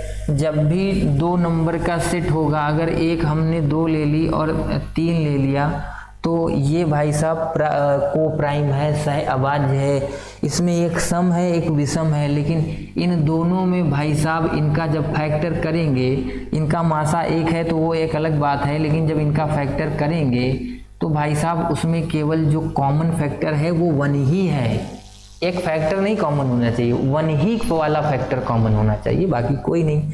अब ये तो एक सम हो गई, एक कौन हो गई भाई? विषम। तब भी ये को प्राइम है ये सेट, और दोनों ही प्राइम नंबर है तब भी ये भाई साहब सेट क्या है? को प्राइम है। और अगर दोनों कुछ भी हो चलेगा। मैं आपसे पूछूं क्या ये सेट को प्राइम है? बिल्कुल है। इनके बीच का मासा 1 है और 25 का फैक्टर मेरे भाई करेंगे 1 5, 1 से कटता 25, 5 से कटेगा और सीधा 25 से कट जाएगा। इसके ये फैक्टर आ गए। 9 का अगर निकालें तो 1 होगा, 3 होगा, 9 खुद होगा। 9 मतलब 1 से भी डिवाइड होगा, 3 से भी, 9 से, यही तो फैक्टर है। अब देखो इनके फैक्टर में क्या है? केवल 1 कॉमन है। कॉमन फैक्टर कौन होना चाहिए? 1, तो को प्राइम है। दोनों के बीच का मासा कितना होना चाहिए? 1, तो भी को प्राइम है। फिर से एक बार जो है मैं लिख दे रहा हूँ कि शॉर्ट में एक बार फिर से बोले दे रहा हूँ शॉर्ट में कि क्या क्या हमने पढ़ा है। हम लोगों ने पढ़ा है number, classification of number, number system में क्लासिफिकेशन ऑफ नंबर पढ़ा है। क्लासिफिकेशन ऑफ नंबर के पहले 2 पार्ट किए हैं, उनमें और रियल नंबर और इमेजिनरी नंबर यानी कि वास्तविक संख्या, काल्पनिक संख्या सीखी। वास्तविक संख्याओं के बारे में सीखा 1 2 3 4, पाई 22/7 और दशमलव वाली संख्याएं, ये सब √13, √15, ये सब संख्याएं क्या हैं? वास्तविक। काल्पनिक संख्या क्या है? जो अंडर रूट में माइनस के साथ आएंगी वो काल्पनिक संख्या है। वास्तविक काल्पनिक संख्या क्लियर हो गया। i² = -1, i बराबर अंडर रूट -1 होगा, ये बात बताई थी, वो आइओटा है। उसके बाद में रियल नंबर को उठाया, रियल नंबर में रेशनल और इरेशनल पढ़ा, परिमेय और अपरिमेय संख्या पढ़ा। परिमेय संख्या जो P/Q के फॉर्म में लिखी जा सकती हैं या लिखी होती हैं वो परिमेय होंगी, और अपरिमेय संख्या कौन होंगी, जो P/Q के फॉर्म में ना तो लिखी हैं और ना तो लिखी जा सकती हैं। परिमेय संख्या को पहचानने का और आसान एक और तरीका बताया, वो बताना भाई मजबूरी थी, भले ही लंबा हो गया है, उस पर 2 क्वेश्चन आए थे प्रीवियस ईयर के अकॉर्डिंग देखते हुए मुझे बताना पड़ा। एक था टर्मिनेटिंग डेसिमल, शांत या समाप्त दशमलव। समाप्त दशमलव वाली संख्या भी परिमेय होंगी, क्यों? क्योंकि समाप्त दशमलव वाली संख्याओं को हम P/Q के फॉर्म में लिख सकते हैं, बना सकते हैं, बना के भी दिखाया था। दूसरी हेडिंग आपको बताई थी नॉन टर्मिनेटिंग बट रिपीटिंग या रिकरिंग डेसिमल, मतलब अशांत दशमलव लेकिन पुनरावृत्ति वाला दशमलव, यानी कि 0.333 जैसे 32 रिपीट हो जाए तो इसको बार लगाकर टर्मिनेट भी कर सकते हैं और फिर बार हटाकर नीचे 9 लाकर उसको हल करके एक फ्रैक्शन P/Q के फॉर्म में लिख सकते हैं, तो भी परिमेय संख्या होगी। यानी कि रिपीटिंग डेसिमल और टर्मिनेटिंग डेसिमल दोनों में क्या होगी, जो है दोनों में क्या होगा, परिमेय संख्या होगी। और अपरिमेय संख्या में क्या बताया है, अपरिमेय संख्या में भैया नॉन टर्मिनेटिंग भी होगा और नॉन रिपीटिंग भी होगा, मतलब अशांत दशमलव भी होगा और रिपीट भी कुछ नहीं कर रहा होगा, नंबर बदल रहा होगा, कोई ऐसा युग्म नहीं मिलेगा जो बार बार रिपीट करे। इसीलिए पाई अपरिमेय है और 22/7 परिमेय है। परिमेय का तो 2-4 नंबर का पेयर मिला था, लेकिन पाई के मान की एक पूरी अपनी खुद की एक बुक है जो दशमलव के बाद कभी भी अंक रिपीट नहीं करती है, ठीक है। और जितने भी रूट वाले मान होंगे वो सब अपरिमेय होंगे, कोई भी ऐसा number cube root, fourth root, fifth root, under root के बाहर नहीं आना चाहिए, वो अपरिमेय होगा। क्यों? क्योंकि रूट वाली संख्याओं का नंबर लाइन पर अभी भी एग्जैक्ट मान नहीं निकाला गया है, सिर्फ लगभग में ही बताया जाता है। अंडर रूट 2 हो गया, अंडर रूट 3 हो गया, भाई साहब इनके मान दशमलव के बाद रुक नहीं रहे हैं और रिपीट भी नहीं कर रहे हैं, उनके जो अंक हैं, तो ये अपरिमेय होंगे अंडर रूट वाले, और P/Q फॉर्म वाले क्या होंगे, परिमेय होंगे। उसके बाद इंटीजर में सीखा positive integer, negative integer. Positive integer natural number है, नेगेटिव इंटीजर नेगेटिव लगा के लिख देंगे। पॉजिटिव इंटीजर और नेगेटिव इंटीजर के केस में 0 ना तो पॉजिटिव है ना तो निगेटिव है। पॉजिटिव इंटीजर, फिर इंटीजर हेडिंग लगाई, फिर इवन और ऑड पढ़ा है, जो 2 से डिवाइड हो जाए वो इवन है और जो 2 से डिवाइड ना हो वो ऑड है। उसके बाद में सम विषम वही, मतलब इवन ऑड में सम विषम के केस में 0 सम है, ये बात प्रूफ कर चुके हैं। फिर पॉजिटिव इंटीजर हेडिंग लगाई, उसमें प्राइम नंबर और कंपोजिट नंबर, मतलब अभाज्य संख्या और भाज्य संख्या के बारे में सीखा। अभाज्य संख्या वह है जिसके केवल और केवल 2 गुणनखंड हैं, गुणनखंड कैसे निकाले जाते हैं ये भी मोटा बता दिया है, आप चेक कर सकते हैं उससे। जिसके केवल 2 गुणनखंड हैं वो भाज्य संख्या होगी, अभाज्य संख्या होगी, सॉरी, और जिसके 2 से ज्यादा गुणनखंड हैं वो भाज्य संख्या होगी। प्राइम नंबर अभाज्य संख्या, कंपोजिट नंबर भाज्य संख्या। अभाज्य संख्या के केवल और केवल 2 गुणनखंड होंगे। एक क्वेश्चन ये पूछा जाता है कि सबसे छोटी समअभाज्य या समअभाज्य संख्या कौन है? पूरी अभाज्य संख्याओं में एक ही अभाज्य संख्या है जो सम है और सबसे छोटी भी है, वो 2 है। उसके बाद में को प्राइम नंबर सीखा है, सहअभाज्य संख्या। इसकी डेफिनेशन ये है, कोई भी ऐसे नंबरों का सेट, कोई भी ऐसे 2 संख्याओं का सेट जिसमें उनका मासा 1 हो या उन दोनों नंबर के जो फैक्टर हों, जो गुणनखंड हों, उसमें कौन सा फैक्टर कॉमन होना चाहिए? 1 वाला कॉमन होना चाहिए, उसके बाद कुछ भी कॉमन नहीं होना चाहिए, ठीक है। अब जो भी क्वेश्चन आए हैं प्रीवियस ईयर के, उन पे थोड़ा प्रैक्टिस कर लेते हैं, फिर अपनी बात को खत्म करते हैं।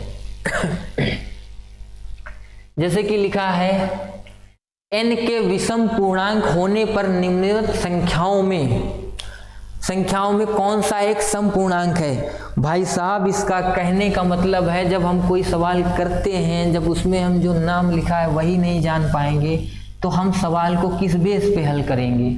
इसीलिए जो क्लासिफिकेशन ऑफ नंबर है उसमें भले ही ना पूछे कि नेचुरल नंबर क्या है, लेकिन जब बता दिया कि नेचुरल नंबर n है तो जाहिर सी बात है n का मान हम 1, 2, 3, 4 इस्तेमाल करेंगे। मैं कह रहा हूं अगर किसी सवाल में n को नेचुरल यानी कि प्राकृतिक कह दे कि भाई साहब ये प्राकृतिक है, कौन? n, तो यार ये हमारा कर्तव्य बनता है कि हमने नेचुरल नंबर 1 2 3 4 5 पढ़ा है, तो हम n का मान 1 2 3 4 5 रख कर अप्लाई करेंगे। तो सीधा सीधा फंडा है, ये सवाल यही कह रहा है, ये सवाल ये बोल रहा है ये सवाल ये कह रहा है कि n के विषम पूर्णांक होने पर, मतलब n एक विषम नंबर है, n के विषम पूर्णांक होने पर, यानी कि n एक विषम नंबर है, तो n का मान 1 3 5 7 ये रख सकते हैं, आंसर गलत नहीं होगा, समझ रहे हैं। लेकिन भैया जितना छोटा रखेंगे उतनी कैलकुलेशन में आसानी होगी। जिन लोगों को ये लगता है कि क्लासिफिकेशन ऑफ नंबर, संख्याओं का वर्गीकरण में मतलब सम और विषम संख्या या प्राकृतिक संख्या, इन पर क्वेश्चन कौन पूछेगा कि यार प्राकृतिक संख्या एक है कि नहीं है, मानते हैं वो बात भले ही ना आएगी, लेकिन ये सवाल में देख रहे हो, ये चीज जब पता होगी कि विषम पूर्णांक, तो विषम पूर्णांक यानी कि विषम पूर्ण संख्या है ना। तो फिर यहाँ पर n का मान क्या रखना है भाई साहब, n का मान विषम संख्या रखना है और आपको आंसर कर देना है। कह रहा है n विषम पूर्णांक होने पर निम्नलिखित में से कौन सा एक सम होगा। कह रहा है इनमें और इनमें n का मान, ये भाई साहब ऑप्शन गलत हो गए थे तो मैंने नए यहाँ लिख दिए। कह रहा इनमें n का मान विषम रखो, विषम रखने के बाद कौन सा इसमें सम होगा ये बात बताइए। हम थोड़ी देर के लिए n बराबर 1 उठा लेते हैं, ये भी तो विषम है, तो इसको हल करेंगे तो 3 गुणा 1 माइनस 8 तो माइनस 5। वो कह रहा है कौन सा सम होगा वो बताओ, ये तो विषम हो गया, इसका मतलब ये नहीं होगा। n का मान 1 रख रहे हैं, 1 का स्क्वायर प्लस 4, 5 गुणा 1 5 प्लस 4, ये कितना हो जाएगा 9, ये भी विषम आया। कह रहा है n का मान जब विषम रखो ना, n का मान जब विषम रखो ना, तो इनमें n का मान जब विषम रखो ना, तो इनमें से कौन सी सम प्राप्त होगी वो बताओ, ये भी विषम आ गए भाई साहब। 3 गुणा 1 का स्क्वायर प्लस 5, 3 एकम 3 प्लस 5, ये 8 आ गया, मिल गया। इसका मतलब ये वाला सही है। n का मान जब विषम रखेंगे तो 3n स्क्वायर प्लस 5 ये सम आंसर करेगा, 3n स्क्वायर प्लस 5 ये सम आंसर करेगा। चेक कर लो, तसल्ली हो जाएगी। 5 4 एकम 4 4 5 9, देखो ये दे दिया विषम। इसका मतलब कौन सा राइट आंसर है, 3n square plus 5, 3n square plus 5। दूसरा क्वेश्चन देखिए, धनात्मक अभाज्य पूर्णांकों की संख्या, बड़े के निशान लगा है 50 की तरफ। एक बात वहां पर भूल गए हैं तो मैं यहां पर बता देता हूं। अभाज्य संख्याओं के बारे में दोस्तों हमने ये सीखा है कि जिनके केवल और केवल 2 गुणनखंड होंगे और वो अभाज्य संख्याएं कहलाएंगी। तो मैं आपको एक बात बता देना चाहता हूं कि भाई साहब 1 से 50 तक 15 अभाज्य संख्याएं होती हैं, 50 से 100 तक 10 अभाज्य संख्याएं होती हैं, और इनको 2 बार में इसलिए बताया क्योंकि कभी कभी 1 से 50 का पूछ देता, कभी कभी 50 से 100 का पूछता, तो डायरेक्ट 1 से 100 तक कितनी बताएंगे, 25। तो एक बात ये, 1 से 50 तक 15 अभाज्य संख्याएं हैं, लिखने की जरूरत नहीं है, लिख भी सकते हैं, लेकिन इतना याद कर लें तो कोई दिक्कत की बात नहीं है। 50 से 100 तक 10 अभाज्य संख्याएं होंगी, है ना, और टोटल मिलाकर 1 से 100 तक कितनी हो जाएंगी, 1 से 100 तक हो जाएंगी 25 अभाज्य संख्याएं। तो ये क्वेश्चन आपका है, धनात्मक अभाज्य पूर्णांकों की संख्या है कहाँ तक, 50 से कम तक बताइए, मतलब 50 तक। तो भाई साहब सीधा सीधा दिख रहा है, कौन है, 15 है, ये बात जान चुके हैं। 1 से 50 तक कितनी 15 अभाज्य संख्याएं होती हैं, ये बात याद रखिएगा। निम्नलिखित कथनों में से कौन सा सही है, कौन सा सही है, बिल्कुल अप्लाई करके देखेंगे कौन सा सही है, वही बताएंगे सही है। 2 अभाज्य संख्याओं का योगफल सदैव अभाज्य संख्या होता है, निकाल कर देख लो, कोई दिक्कत की बात नहीं, बहुत समय मिलता है, आराम से करके देखेंगे। आप ये रखकर देखेंगे कि 2 अभाज्य संख्याओं का योगफल सदैव अभाज्य संख्या होगा कि नहीं होगा, ये बात। तो अभाज्य संख्या आप जानते हैं, 2 अभाज्य संख्याओं को जोड़कर देख लो, पहली अभाज्य 2 है, अगली 3 है, 2 3 ये तो 5 हो गया। चलो यहां पर तो ये बात सेटिस्फाई हो गई कि 2 अभाज्य संख्याओं को जब योगफल एक अभाज्य संख्या होगी, मतलब पहली अभाज्य 2 और दूसरी 3 जोड़ी तो अभाज्य ही प्राप्त हो गई, ठीक है। एक बार 2 और फिर 7 लेकर देख लो, ये भी तो अभाज्य संख्या है, तो 7 और 2 कितना हो जाता है, 9। यहां पर तो ये बात गलत हो गई, यहां पर ये बात गलत हो गई कि एक अभाज्य संख्या 2 और दूसरी अभाज्य संख्या 7 ले ली। 7 लेने के बाद दोनों का जोड़ कितना हो गया, 9। और ये तो अभाज्य नहीं है। ये कह रहे हैं ऐसा होता है कि नहीं होता है कि दो अभाज्य संख्याओं का योगफल होता नहीं, ऐसा होता नहीं पूछ रहे, बता रहे कि ऐसा होता ही है कि दो अभाज्य संख्याओं का योगफल सदैव एक अभाज्य संख्या ही होती है। ये बात बिल्कुल गलत है, वहां से आप खुद देख सकते हैं। अगली बार लिखा है एक अभाज्य संख्या विषम संख्या हो सकती है, पॉसिबिलिटी दर्शा रहे। वो पूछ रहे हैं कि ऐसा हो सकता है कि एक भाज्य संख्या विषम संख्या हो सकती है। बिल्कुल हो सकती है, क्यों नहीं हो सकती है। भाज्य संख्या वो हो सकती है जिनके भाज्य संख्या वो हो सकती है जिनके भाज्य संख्या वो होंगी जिनके दो से ज्यादा गुणनखंड होंगे।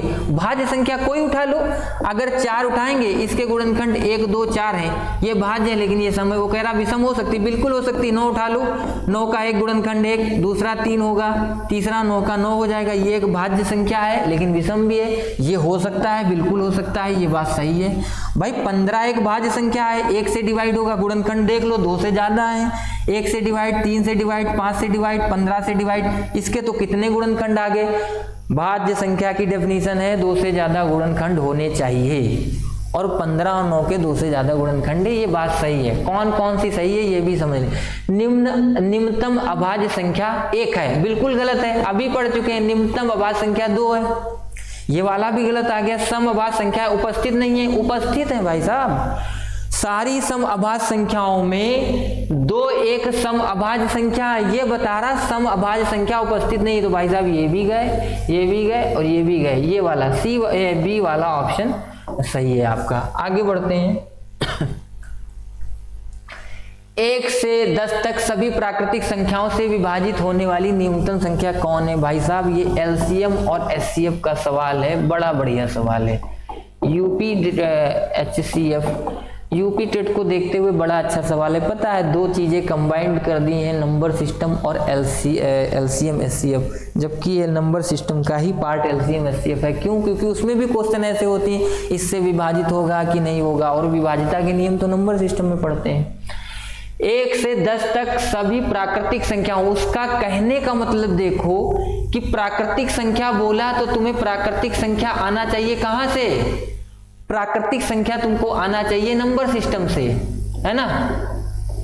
1 से 10 तक प्राकृतिक संख्याओं से, और सबसे छोटी संख्या कौन सी है जो इन सभी से डिवाइड हो जाए, वो ये कह रहा है 1 से 10 तक प्राकृतिक संख्याओं से डिवाइड होने वाली सबसे छोटी संख्या ज्ञात कीजिए जो इस ऑप्शन में लिखी है। 1 2 3 4 5 6 7 8 9 10 कह रहा है एक ऐसा नंबर लिखिए जो इन सभी से डिवाइड हो जाए और वो सबसे छोटा भी हो। तो इस केस में तो हम लोग लासा निकालते हैं। मैं कह दूं 12 15 से डिवाइड होने वाली सबसे छोटी संख्या ज्ञात कीजिए, तो आप 12 15 20 कुछ भी बोल दे तो आप उसका एलसीएम निकाल लेंगे। और एलसीएम निकालने का अभी तरीका नहीं बताया, तो अभी के लिए सिर्फ इतना सीख लो कि इसमें 25 20 एलसीएम होगा इसका, तो यही क्या होगा, इसका लासा है और यही सबसे छोटी संख्या होगी। चाहना तो गुणनखंड विधि से भैया निकाल लेना घर पर बैठकर, ऐसे 2 से भाग देना, फिर 3 से देना, ऐसे देना, क्योंकि लासा निकालना अभी डायरेक्ट सिखाया नहीं है। तो अभी के लिए सिर्फ इतना ही रखेंगे कि 25 20 इसका क्या होगा, एलसीएम होगा। अगला नंबर, न्यूनतम गैर ऋणात्मक अभाज्य संख्या कौन सी है। ठीक है, कोई नहीं, न्यूनतम अभाज्य संख्या 2 है, इसमें ये वाला सही हो जाएगा, बी ऑप्शन। अगला देखते हैं, निम्नलिखित में से कौन सा परिमेय संख्या 3/5 और 4/5 के बीच नहीं आती है। इसीलिए मेरे भाई रिपीटिंग और नॉन रिपीटिंग डेसिमल आपको सिखाया था, वो आपसे ये पूछ रहा है कि इन ऑप्शन में कौन सी ऐसी परिमेय संख्या है, कौन सी ऐसी परिमेय संख्या है जो 4/5 और 3/5 4/5 और 3/5 के बीच में नहीं आती है। तो इसका करने का मतलब क्या है, फ्रैक्शन से तो भाई साहब हम पहचान नहीं सकते हैं कि 19/30 इसके अंदर आती है कि नहीं आती है, लेकिन एक तरीका जरूर है, इनको यदि डेसिमल में कन्वर्ट कर लिया जाए, जब हम 3 को 5 से भाग देंगे तो भाज्य छोटा है भाजक से, तो भाई साहब दशमलव लगाएंगे, बढ़ाएंगे 0 और 5 छक्का 30 हो जाएगा। यहाँ पर आ गया, अगर इसमें डेसिमल से कन्वर्ट करें तो 0.6 के बाद 0 लगा लो, कोई आपत्ति नहीं है। भाई साहब ये भी बोल सकते हैं कि यहाँ पर 0 रिपीटिंग है, लेकिन बस ज़्यादा नहीं, इतना ही ठीक है। ये भाई साहब टर्मिनेटिंग डेसिमल से है, शांत और समाप्त दशमलव से है ये परिमेय संख्या। 4/5 लगाया दशमलव बढ़ाया 0, 5 8 40 डिवाइड हो गया तो 0.80, मतलब जो नंबर 0.60 और 0.80 के बीच होगा वो सब, इनके बीच में जितने नंबर होंगे परिमेय भी होंगे दूसरे भी होंगे। ठीक है, 0.61 परिमेय होगा, 0.62 भी परिमेय होगा, दशमलव हटा के कन्वर्ट कर देंगे P/Q के फॉर्म में। इसका मतलब इनके बीच में जो फ्रैक्शन आएगा वो परिमेय होगा इनके बीच वाला, और जो नहीं होगा इनके बीच में वो इनके बीच वाला नहीं होगा। 19/20 को 19/30 इसको डेसिमल में कन्वर्ट करके देख लो भाई। इसको डेसिमल में कन्वर्ट करेंगे तो भाई आप भाग देंगे 30 से, पता चला भाज्य छोटा है तो दशमलव लगाया बढ़ाया 0, 5 बार जाएगा 3 5 15 100 3 6 18 सॉरी 6 बार जा रहा है 3 6 18 10 आ गया, फिर 0 बढ़ाएंगे 3 3 9, 2 अंक तक रखो। अब ये 63 बार रिपीट होगा, 6 3 .63 रिपीट होगा। हम 2 अंक तक निकालेंगे और पहचान लेंगे, मतलब इस ऑप्शन का मान क्या आ गया है 0.63। आगे वाले का अगर ज्ञात करेंगे 2/3 का अगर ज्ञात करना चाहेंगे 2/3 तो 2 को 3 से डिवाइड करना है, दशमलव लगाया बढ़ाया 0, 3 6 18, 3 6 क्या हो जाएगा 18, फिर 3 6 18, यानी कि क्या करेंगे 2 अंक तक ठीक है 3 6 18, एक और बढ़ा लेंगे। ये दोनों भाई साहब अशांत से हैं, 3 6 18 फिर 2 फिर 3 6 18, ऐसे ये भी अशांत से था। लेकिन मैं बता चुका हूं ना शांत अशांत दोनों के केस में परिमेय संख्या होगी, तो ये दोनों परिमेय हैं। लेकिन ये चारों परिमेय हो सकती हैं, ऐसी बात नहीं है, लेकिन वो पूछ रहा है इनके बीच में कौन से हैं, तो पता कैसे करेंगे। इस ऑप्शन का डेसिमल में किया, इस ऑप्शन का डेसिमल में किया 7/10, इसको डेसिमल में करेंगे तो 0.7 आ जाएगा, इसमें भी 0 बढ़ा लो कोई इश्यू नहीं है। उसके बाद लिखा है 16/30, 16/30 इसको भी डेसिमल में कन्वर्ट कर लीजिए। 16 को 30 से डिवाइड करना है, दशमलव लगाएंगे बढ़ाएंगे 0, 3 5 15 हो गया, 3 5 क्या हो जाएगा भाई साहब 3 5 15 हो जाएगा, 150 10 आ जाएगा, फिर 0 बढ़ा लेंगे और फिर 3 3 9 हो जाएगा, फिर 10 आ जाएगा, तो 3 3 रिपीट कर जाएगा। 2 अंक तक ठीक है, कितने अंक तक भाई ठीक है 2 अंक तक, 0.53। अब देखो समझो इनके बीच परिमेय संख्या कौन नहीं आती है, इनके बीच कौन नहीं आती है ये पूछा है। 3/5 4/5 के बीच में कौन सी परिमेय संख्या नहीं है, ये बात तो बिल्कुल साफ हो गई है कि चारों ऑप्शन परिमेय संख्या हैं। चारों ऑप्शन क्या हैं परिमेय संख्या हैं। क्यों? क्योंकि P/Q के फॉर्म में भी थे और ऊपर वाले ये नॉन रिपीटिंग डेसिमल में है और ये तीनों रिपीटिंग में थे। तो अब आप देखिएगा 0.60 के आगे जो होगा, 0.60 के आगे जो होगा और 0.80 तक जो परिमेय नंबर होगा वो इन दोनों के बीच में आएगा। चेक करते हैं 19/30 0.63 है, 0.60 इससे आगे 0.63 होगा कि नहीं होगा, होगा ना। तो इसका मतलब 19/30 ये एक परिमेय संख्या भी है और इन दोनों के बीच में भी आता है, तो ये आंसर नहीं है। क्यों? क्योंकि क्या पूछा है, जो नहीं आता ये तो आ रहा है। फिर 2/3 लिखा है 0.66, तो 0.60 के आगे ही 0.66 आता है जो कि इन दोनों के बीच में है। इसका मतलब ये भी एक परिमेय संख्या इन दोनों के बीच आती है, लेकिन ये आंसर क्यों नहीं है? क्योंकि पूछा है कि कौन सा नहीं आता है। 0.70 जो कि 7/10 का मान है, 0.60 के आगे और इसके दोनों के बीच में है 0.70, तो यह भी एक परिमेय नंबर है। ये इनके बीच आता है। लेकिन आप देखेंगे 16/30 जो कि 0.53 है, जो कि 0.53 है, जो कि 0.60 से पहले आता है। किससे आता है? 0.60 से पहले आता है। इनके बीच में कौन नहीं है? 0.53 नहीं है। और जिसको हमने क्या कहा है? 16/30 कहा है। तो चारों परिमेय संख्या है, लेकिन 16/30 जिसका डेसिमल मान है मेरे भाई 0.53, जो इन दोनों के बीच में नहीं है। अगला क्वेश्चन देखेंगे। सबसे छोटी अभाज्य संख्या क्या है? पढ़ चुके हो, अच्छे से याद हो गया होगा, 2 है। 2 सह अभाज्य संख्याओं का महत्तम समापवर्तक कितना होता है? महत्तम समापवर्तक भाई साहब 1 होता है, ये बात भी बता चुके हैं भाई। उसके बाद में प्रथम 5 धनात्मक अभाज्य संख्याओं का योग ज्ञात कीजिए। जब आपको अभाज्य संख्या आएंगी तभी तो योग ज्ञात कर पाएंगे। प्रथम पूछा है तो पहली अभाज्य संख्या 2 है। अगली कौन होगी भाई साहब? 3 होगी। अगली कौन होगी? 5 होगी। अगली कौन होगी? 7 होगी। कितनी? 5 पूछा है। लिखी कितनी है? लिखी कितनी है भैया? 2 2 4। 7 के बाद अभाज्य संख्या कौन होगी? 11। 11 7 18। 18 5 कितना हो जाएगा? 23। 23 3 26 और 2 कितना मेरे भाई हो जाएगा? 28 हो जाएगा। प्रथम 5 अभाज्य संख्याओं का योग मेरे भाई 28 है। प्रथम 10 का है, 10 का ज्ञात कर देना। प्रथम 7 का है, 7 का ज्ञात कर देना। प्रथम 5 अभाज्य संख्याओं का योग कितना भैया?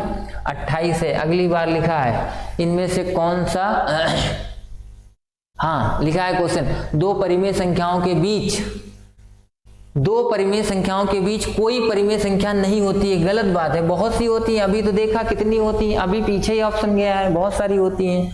ठीक 1 परिमेय संख्या होती है। 2 परिमेय संख्याओं के बीच में ठीक 1 परिमेय संख्या होती है, ये भी गलत है। बहुत सारी होती हैं, पीछे देख लो यार, बहुत सारी होती हैं, अभी कराया है। ये लिखा 0.60 एक परिमेय नंबर है, 0.80 परिमेय संख्या है। केवल इन दोनों के ही बीच केवल ये 3 नंबर हैं, अभी करा है ना। और भी हैं, अगर लिखे होते और ज्ञात भी कर सकते हैं आप। ठीक, तो ये भी गलत हो गया। कोई परिमेय संख्या नहीं होती है 2 परिमेय संख्याओं के बीच, बात गलत है। बहुत सी परिमेय संख्या होती है, ये कह रहा है ठीक 1 परिमेय संख्या होती है 2 परिमेय संख्या के बीच, ये भी बात गलत है। अपरिमित रूप से अनेक परिमेय संख्या होती हैं, बिल्कुल हम नहीं जान सकते कितनी है, बहुत सारी होती हैं। और लिखा है 2 परिमेय संख्याओं के बीच में केवल परिमेय संख्याएं होती हैं और कोई अपरिमेय संख्या नहीं होती है, ये बात भी गलत है। बहुत सी संख्याएं होती हैं यार, अपरिमेय संख्या भी होती है। तो कौन सा सही है कि अनगिनत परिमेय संख्या होती हैं। 3/4 3/8 के बीच में एक परिमेय संख्या है। 3/4 और 3/8 के बीच में परिमेय संख्या है, तो कौन सी इस ऑप्शन में बताना है। 3/4, 3 में 4 से भाग लगाएंगे, 0 बढ़ाओ 4 7 28, 2 हासिल आया 0, 4 पंचे 20। भैया शांत हो गए, ये है ना, इतना यानी कि इनके बीच। और 3 8 दशमलव लगाओ, बढ़ाओ 0, 8 3 24, 6 लगाना है, सही किया है। 8 3 24, 8 4 32, ठीक, 8 3 24, 6 हो गया।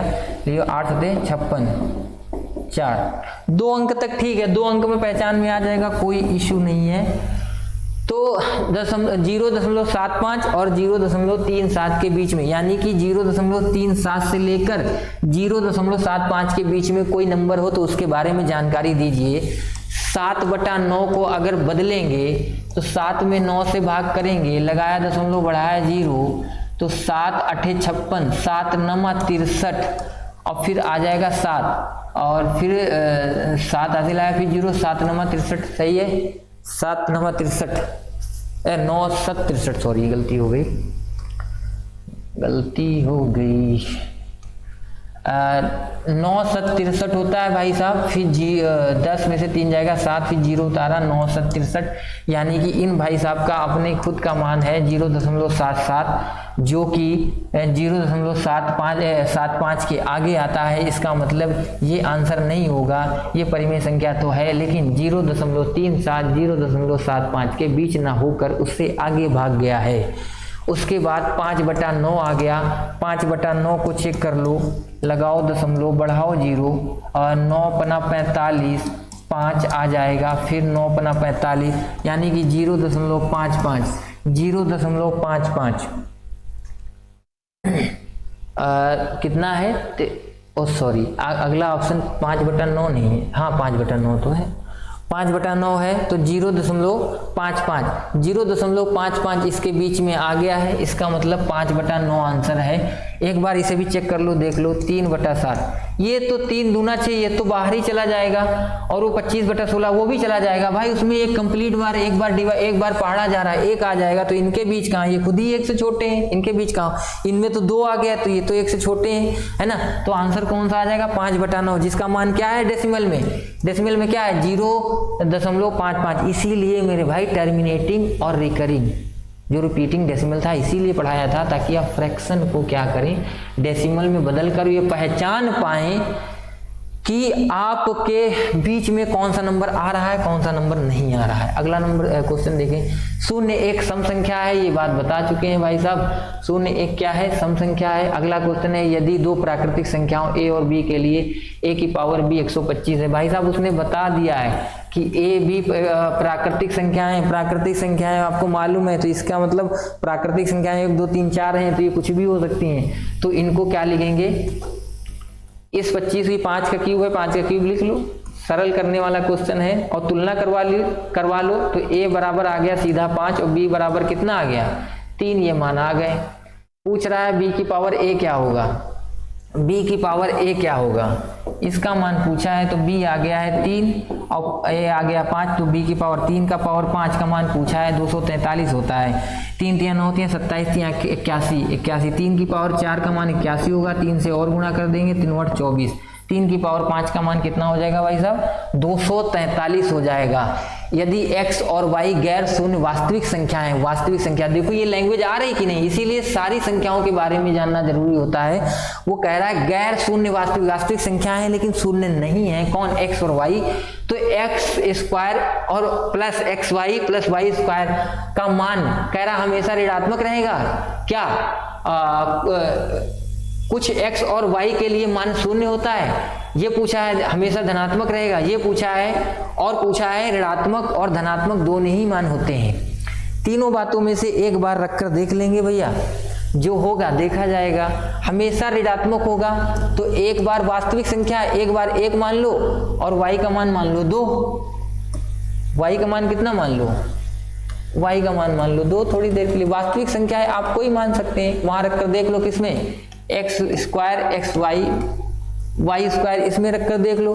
1 का स्क्वायर 1 गुणा 2 प्लस 2 की पावर 4, 4 2 6, 6 7। वो कह रहा हमेशा ऋणात्मक होगा, बिल्कुल गलत, पहले ही पॉजिटिव आ गया। हम तो वास्तविक संख्या जब आप बता के रखे हैं कि कोई भी हो सकती, तो हम वास्तविक संख्याएं कोई भी ले सकते हैं। तो बता रहा कि हमेशा ऋणात्मक होगा है, तो पहले ही पॉजिटिव आ गया। उसके बाद में उसने कहा है y कुछ x और y के लिए मान शून्य होगा, ये भी बात गलत है, शून्य नहीं हो रहा है, हमेशा धनात्मक होगा।